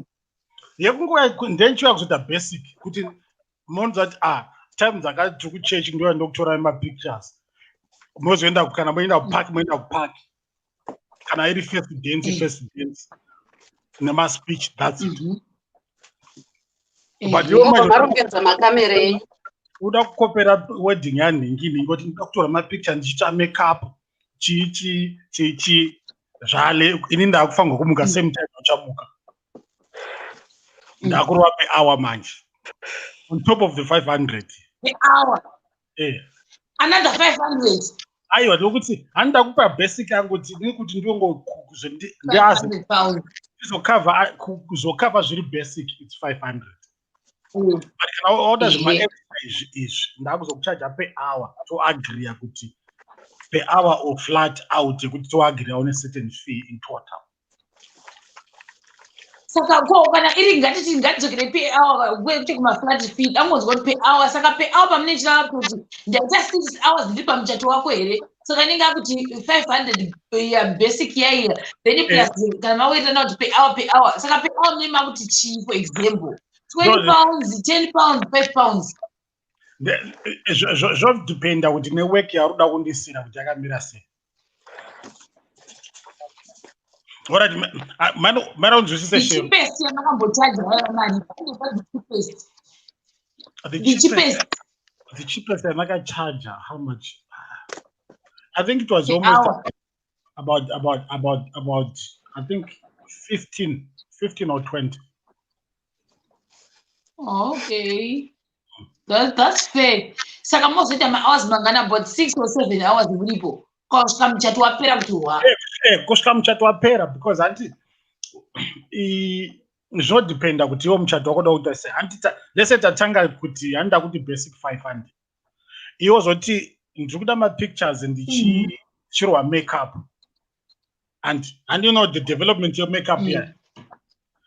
Ndokurwa makeup from 0 kusvika wapera. And ndabva ipapo ndichakutora uchipfeka. Ndichatora ma-pictures ehembe dzako. And same applies futi ndichanoita kumurume wako. Pachirungu anotorwa ma-picture achipfekedzwa bhachi na-vestman achidini. Antu vaibata. Tabva ipapo takuenda kwamunobataniswa. Ndofanira kuri ndiriko futi on time. Ndosvika ikoko mobataniswa ndikutora ma-picture tobva ipapo. Whether muchada kunotorwa ma-picture samwe toenda futi tozodzoka kuningirikiri ku celebration and ku celebration futi ndiri kumhanya everything ndiri kutora ndakangomira. And pachadzima speech zvese first dance kusvika zvapera zuva rese. Ndakutoona kuti you guys you work very hard. Dai ku underestimate vanhu vanotora mapicture. Tinoona kuti vanhu vanoda kuonererwa chiti kacha. Zvakudependa like I said kuti ndatanga newe uchitorwa shero uchirwa makeup. That means tiri kutangirana day tichipedzerana day. Aiwa, ndinoda kutokuziva kuti assumption yangu pandaiona vanhu vanenge vachifamba nezvibheke zvavo chakarembera kuti chimwe chakadaiwo so vachidaiwo so bvoti apa pamazvese tekuzimbabwe rekwadaiwo so kare aka ndakapesa kuatenda maweddings kare guys vachidaiwo so nzi kotamira kuti kacha apo paanonoka kubuda mapicture acho mamwe acho anobva kuda asina kunaka yei. Yeah, those my days find a proper was vava snaka mama digital ngirikira. But still all right get share. And akutaura this is it there and spend guys. Ini nichazogara kuti pasi and more edit totanga kuma editor futi nekudelete zvanchaita kuedita shero zvinoreva kuti inini on an average wedding ndinotora dzonga ndizodependa ndine almost about 4 macameras. 2 ari kuita maphotos or 3 ari kuita maphotos, 2 ari kuita mavideo. And so from these 3 cameras pamwe ndine 5,000 pictures.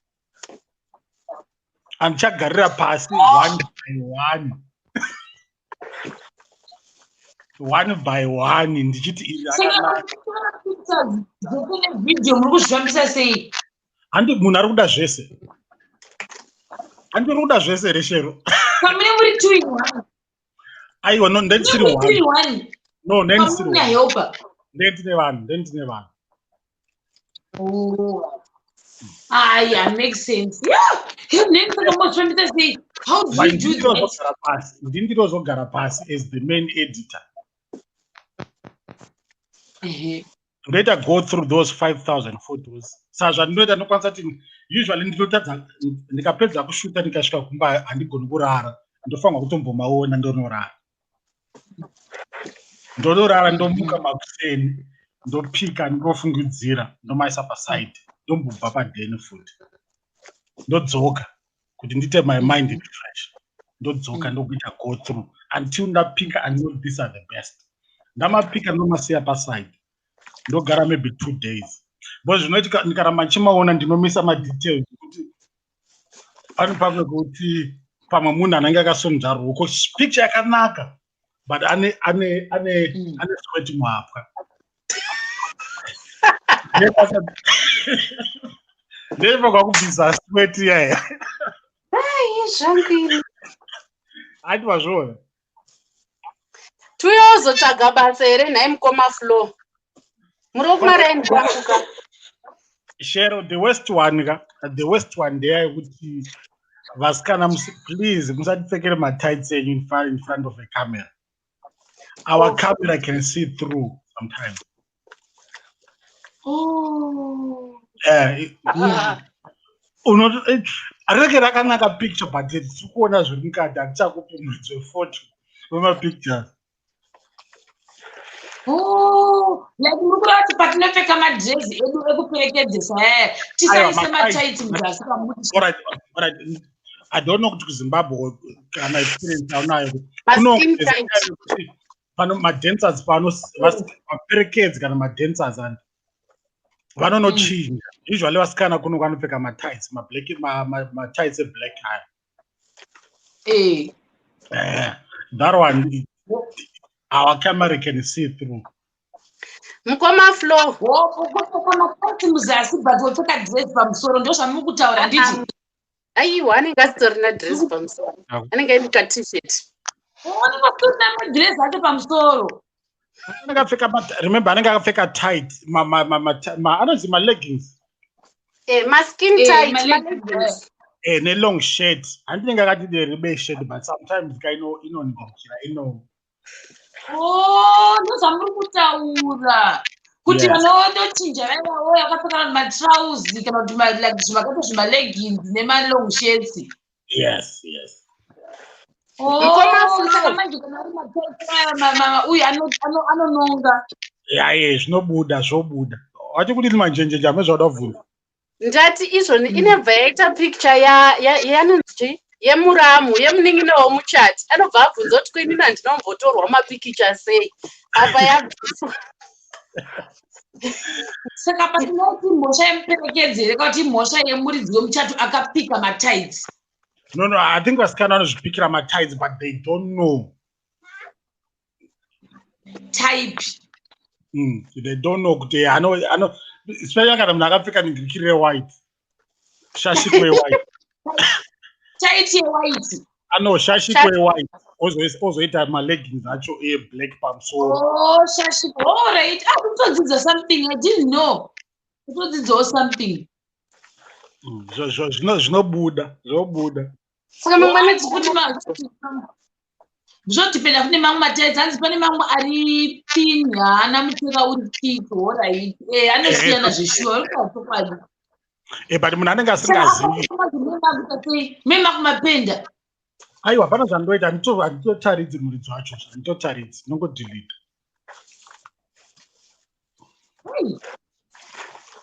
Saka manje apa pavanozofa vakaziva sei kuti matights is a wrong choice pamaperekedzi. Hava pakaziva. Handishero muchato unongoita ka1 hauzokororika zvatopfuura and secret yangu ndadzidza something even maybe kana kuzoda kuti photoshoot dzangu I think I won't wear my tights like that because obviously zvinobuda ndatodzidza something I didn't know. But Shema under normal circumstances unotongoziva kuti kana uri kutopfeka any color shashiko ngaiite yeblack.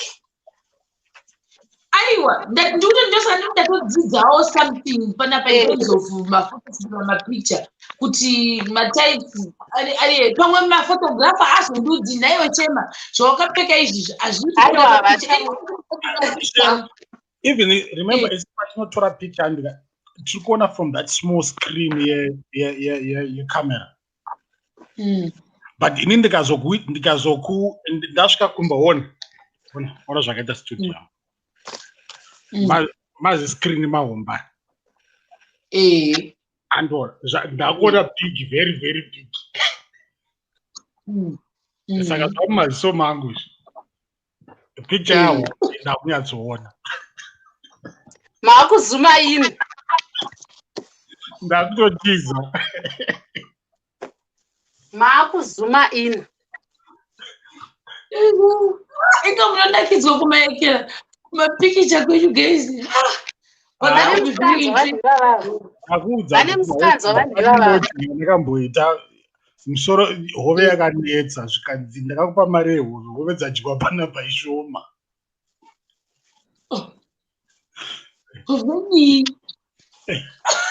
Kuka kunedza ndakupa mari yehove marapa ndangodya musoro mana. So uyu munhu akapiwa mari anga anyudza mari. Ameno atizivi aiwa oza zvinoitika. I think that's one thing I've realized zvangu in my weddings. Kuti especially edwe kuti munhu uzochatira mucommunity hall tina chef wedu this and that.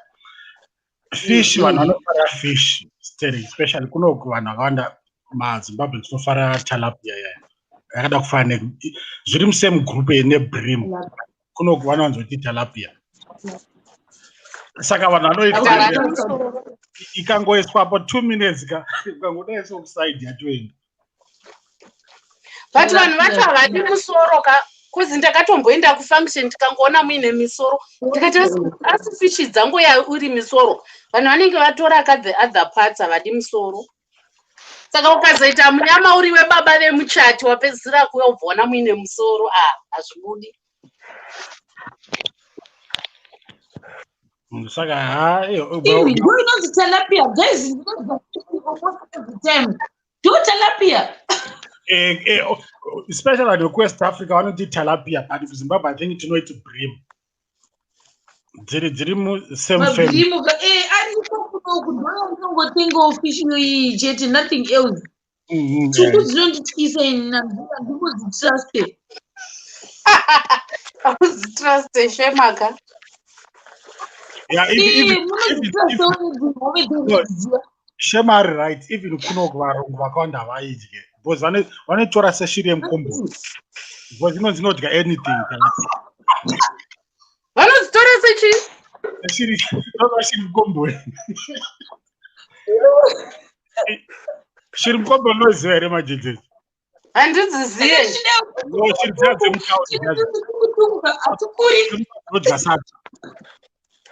Oh, handidzizive. Saka kunoka because like I'll be specific in terms of UK kuti kunoku fish dzakawandawo because tiri surrounded by sea and hai ndongoziva tu. Moitrust here iyo haiziri inonzi chii? Mukoma dzefula inodyiwa iri mbishi kunoku inonzi chii yei? Salmon haiziriyo? Sushi fish inoshandiswa pasushi chii? Salmon, amene anonzi chii salmon? Amene uti handidye fish. Papa murungu salmon handokwake ikoko. Fish izodzokana. Cabbage kaya handibati. Salmon I know mavheti ndo yavo. If not, vanenge vachidya inonzi cod, so yavanoita fish and chip.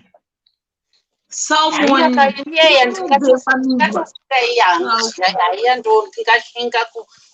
kutoriekta ndadya pane salmon aiwa kana salmon haizvi iri mbishi here guys. Icho inoona ichi no haizvi inoitwa poached kana inodyiwa iri mbishi mukomaflo ndakambonoipiwa ini iyenyaya kungovhurira chikafu ndisingazivi kwakona finish hameno zvainenge yakaita handidye iri panhau yembishi yesalmon ari pamwe mufishi wandaikudze muofisi medu pepepedetasitotime kuti haatauri nemunhu angori weird mutaiye. Saka zvapanoita pakauya mulungu munyowana dzidzi ari kudzitsaka vanotaka kumhanya even vanga vasingamboendi out nemi vanokubvunza kuti are we going out today, vanoda kuenda nemi isusu vakaisusu vatemana nanhingi kuitira kuti vanoziva kuti obviously mulungu uya achatongofamba nemamwe maforeigners. Saka toita sei kuti tiende out naye? Ini akatotichuzira rimwe Japanese restaurant so murestaurant mumainzwa musoro amene mazipendwa ngakazaremo manesendi. Ndakatomboti iwe atikuzoamunomu muchinzwisa dzungu ndobva mauya idzi dzihove idzi. Murungu yauya aida uyu mutaika aida kupliza murungu handiti anga auya pabasa pedapo ndobva pauya idzo dzihove mbishi idzi ndobva asi aorder. That was expensive. Chinchaidire chuchu ndobva aorder izvozvo ndobva ati kune musikana yake can I order for you? Isitiripo patebho zvikanzi can I order? Can you eat this? Can I order for you? Asi kutoti atoona kutoti inini Alex vanitaura shona ndisi uyo ngati murungu ndofunga kuti akabira bhebi akaitsarida hove iwe tikanei kutasa kuchabukura Wovei impishi. Pishi akaitetemura but unoti face yakamhene zvayakutoita so. No. Aiwa, salmon. Haina kufanana netuna here inonzi chiko iyi sushi hainofanana nesushi. No idea, nditomboziye. Sushi ndo inodyiwa inoiswa part of fish iri raw then whatever to rice and inonzi chimwe kanoripa kacho anodziko ndakanana sara zvakadaro zveblack budheki raka iyoyo yamwe yakachitara salmon yeya mutai wandikudze that was the first time yandakaona munhu achidya hove mbishi chaingoita aiitora kudai iri fresh isingakambofraiwa isingakambobhoiswa airora oitora kudai onoidhipa muzvisupu zvavo zvezvo otodya pari kuti sii kuti fesi yake ka isiri normal. pamakariega Shemaka. Aiwa, zvinonyanya. Unongopedza murungu gaizi pese but murungu wacho ndakangodya one piece akati yeah I like it but tosiyana nazvo but haenda unoti ndo hove mbishi kurya hove yabva mujorodhani mbishi straight up iwo pamwe vanozvidyera tiziore pamwe aivaviwa ndosaka fesi yakachinja. I don't know, but Sharo should know kuti ikoko kuna Asian countries ndokwavo kama department oti azvo zviri zvipenyu not zvipenyu but zviri raw zvingonzi medicinal chakudya.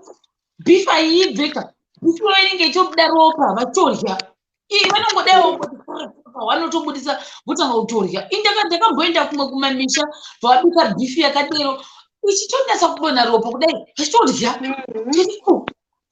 vanotodya tinongoita fried chicken. Ndingafira muuroyi pakunyarara nekuti ndaenda kubva kwavo ndikati hai nangu handikwanise kuzvidya ndozoti ndidaya Zimbabwe vanhu variko vanoti kubhoilisa but zvokugocha vanodya iyo iri underdone one. It sounds like burial in UK is free and down yet you pay as well and down this statement la Betty Mbayiwa. No, ana kunzwisisa kuti tataura burial tataura nyaya dzakawandisa. aiwa I think confused kuti burial kuviga munhu UK isatisa burial society yekuti vakaungana vari kuunganidza munhu kusenda kuZimbabwe. I think ndopakanaka but kumuviga hasi mahara hake. I don't know zvangu but I think it's I think it's cheap. It's nothing. It's 3,000 US dollars. was 3,003 5 years ago. In terms of UK, I don't know my fees, but I know kuti pane zvinonetsa zvokuti sometimes pekuvigira munhu kwasa kupashaya sometimes because I know vamwe vanenge vakatenga magrade. 5 years ago. I'm trying to imagine. Guys, sorry, ndingangotsogera kufishi yesalmon here. Ndakuzama kuona kuti if you want to fry this thing, can you fry it or not? Hanzi inoiswa muoven. Unoisa muoven. Kana kuita poached woibika nemukaka. Unoisa muoven. Mostly it's oven. Iri wrapped. Kana kuita poached. Icho buda icho normal say magrimade atajera. Aiwa. Inenge yaiswe supu kayo. Zvadependa but mostly wakadata sama ngirichiri kuseva kunoitwa salmon unongotiona yakatotsvukira sezvamationa papa kuti supu inenge iri paside supu because salmon inodhura kana especially vanotenga dzinonzi dziri wild reared dzakachengetwa musango dzisina kuitwa caged.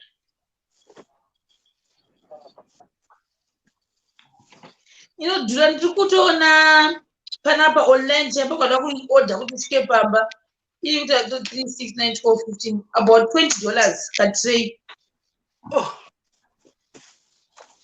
ndikaenda kumonda kunoibvunza kuti imari ndinongoiona yakashurwa ka akutoibvunza kuti imari atoita interested kuda kuona hove iyo hanzi Because you can buy it in my portions, carry 1 or 2 pieces.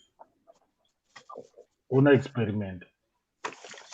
but andizivi kunobikwa sei handinayo even ndichiiona pane imwe zishopu randai kubva kuti tinotengesa nyama riya zishopu iroroka dzakazara hove idzodzo dzinondiitira weird Uri paYouTube one. saka dzakanyauta tusoft Unongotsvaka paYouTube. Shema, manje pane dzakakura so haminoti dzine mazita here handitomboziva but dzakatokura ndofunga dzitori kana emita or so dzakareba ndakati dzakana haminoti dziri white so white dzakareba yes guys dziri weird hove idzodzo inatotombodzitarisa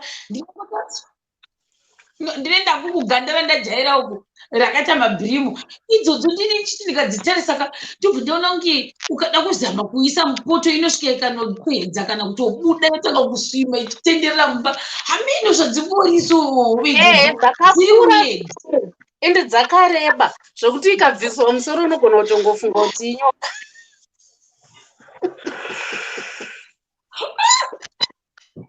You need to you need to watch him face and not follow up Facebook, YouTube. Another world best news. Rekanum chage panapa. Uno you be. I'm in that jaira anyway, but uno it was open mind ne nizunza uno wana papa. Bani nakatenda ku Nigeria wachitodzvanuka. Python chai. Of course, I know one, but I don't know alive. Madzosa futi Python yakamboita mukurumbirei.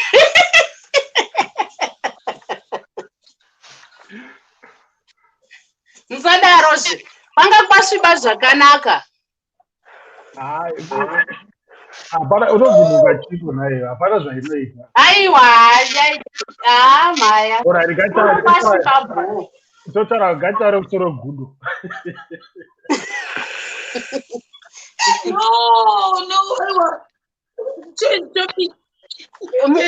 Koma flow. Ndakanzi a few days ago. Takaona zispider. Saka ndobva ndakuti iro spider riri kudeiko mumba. Zvikanzi nemwana you get used to them. Now ari kutiza panze kwakutonhoraka ari kutsvaga panodziya saka muchamaona every day. And hana inorova kana apo rutodza kuti nziko zvinezvi muchatomajaira because anenge achitiza panze kwakutonhora achapinda mumba indapo uri kutarisa You have been watching too much television. Africa no spider pakuita sei. Ndione TV. Saka uri kudya spider sei. Ndoityini akamboruma nespider. Chimakumbo nekungofamba kwainoita kuya ndinongoimagina aiwa kana spider. Ndakamboona gonzo.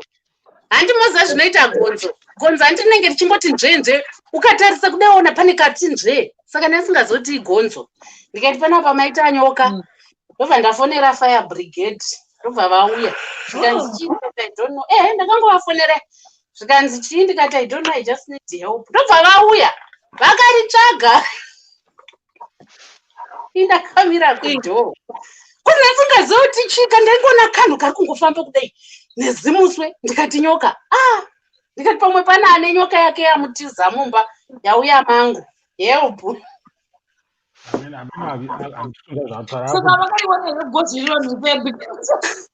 Vakariona. Amenoti vakarita anotombozobvunza kuti varitora here kana kuti vakatora nga variuraya. Vakariona asi. Ndinakuzova njenjenje. Pamambotira gonzo pamarona gonzo zombe. Kuritiraya?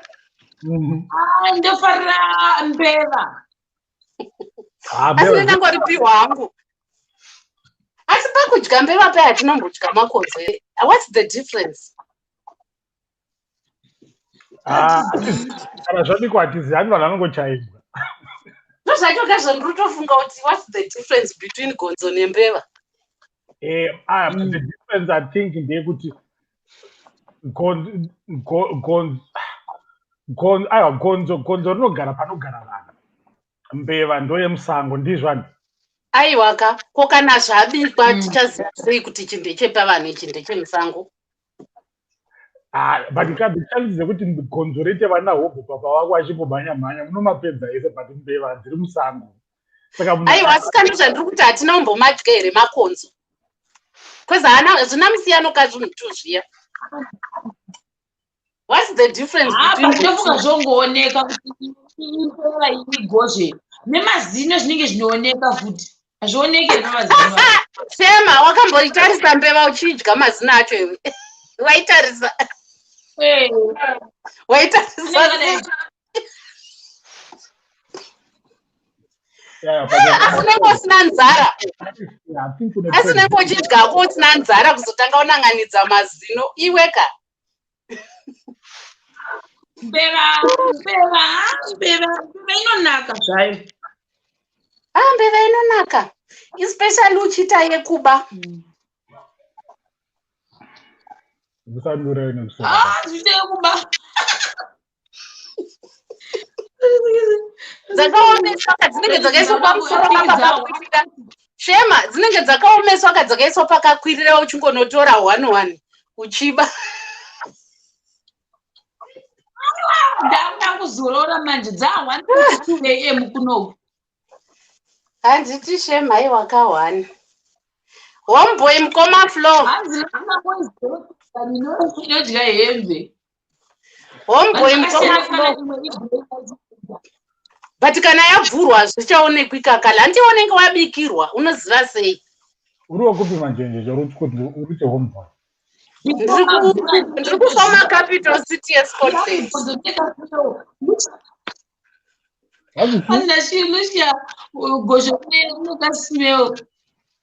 Oh, if that's the case. Ndiri kufama capital yeScotland. Do you know it? Former Glasgow. Yes. Glasgow, which part of Glasgow? Apo pakona. Munoziva papi? Glasgow is a former. Glasgow is just a bigger city, but it's still capital. Ndo yaimbori before. No, Edinburgh anogara iri capital, but paukura Glasgow home. Yeah, ndiri kuGlasgow. Yeah, para Glasgow, or papi pacho in Glasgow. Do you know where Costco is? That is part of Kirikira, Papa Springbank.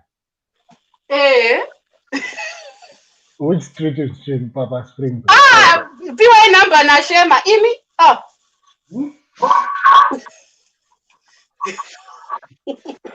Those I'm sorry. Those Aiwa, street handitaure pajekerere zvangu. Ndingazomuka nanzi my intruder. uchigara ikoko opposite hari paCostco pane Tesco.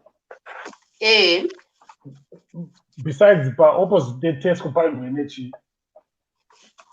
Paive nedzimba kanti ndokune inonzi chi Wester Hill whatever. Painzi chi. Inonzi chi Central Oaks panga paine chechi. Aiwa, ndozari kutaura idzodzo. Papate street 1 yanga ine sichafaida izvoni zichaiwa. Handizive, maybe nansa ndaakunoko. Ndaimboti the other side. Which side? Mary Hill. Mary Hill. Kuasda ekuSummerstone. Kuasda papa high-rise apo kuasda kana close go. Pachi? Asda papi pacho. I know that area too. Anyway. Zvinoda kufumura kuti ndaimbogara pakati imika. Vati kuasda paasda pacho. Ma'am? Ndatiwe pene zuro. Really? Takabva. Kama mtu makatosangana namanjenjenje. Hayi. Zvekumhanya. Hanzi? Handibarike zvekumhanya but Glasgow ndoiziva izvi. No, taku Springburn. Yeah, Springburn ndoiziva. Ndoiziva. Kubva paSpringburn Center zvichienda kumusoro kusvika kuna nakeke. Ikoko kwese ikoko kustreet yakuya ikoko. Chakubata zvangu. Glasgow 2 minutes nenda kubata. Mati? Ndikati Glasgow 2 minutes nenda kubata. Patsvene. Hayi iri bho. Takufana kugadzira ice. Maugadzira chi? Kuharvesta ice for my whiskey and winter yauya.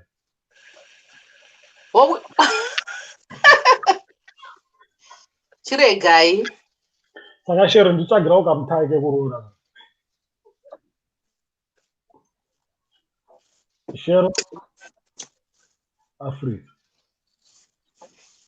Handichanzwe kufreezer. Saka iri bo guys, regai tione kutamba. Nandi Shero nditsvagira kamutai. Mati, hapana chandanzwa for the past 5 minutes. Hanzi? Nditsvagire kamutai. Thai person. Nditsvagire kamutai nekuti marina Oti Thai rice here naishema. Handitombozonyese bvira kupita asingachanzweni. ndachitiko tsvaga kamutai nditsvagire kamutai kekuita mari nako kuno kuUK. Muchita nako mari kachitamba here kana kuti kachita sei? maBritish chemberi kazvinofara tumatai tumagilisi tumatai.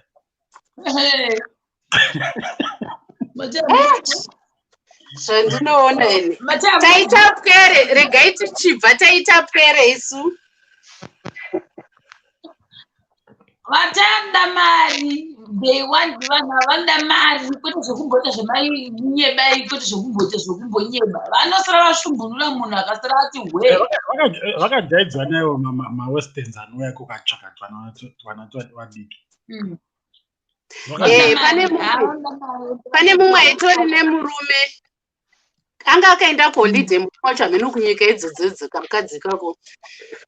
Kamudhara musi wakanditi murume wangu ndakavhunduka. Ndifunga vei vakatosiyana ne50 something years. Iye apa anga ane 20. She was in her 20s.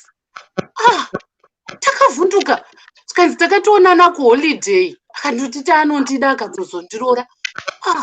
Kati shuwa sekuru. mawesterners akawanda machembera anoenda ikukatsvaga vavavo.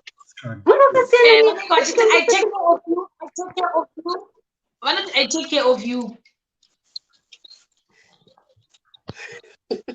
Yeah, one. Guys, but nemangwana guys, sanangwa kupisa. Handiti Shema iri bhotosangana mangwana pane topic yemangwana yatapiwa intro. Yemchato tomboona kuti wochaka abroad. Yes. Iri bo. Bye bye guys. Good night. See you. Very sharp. See you later, lad.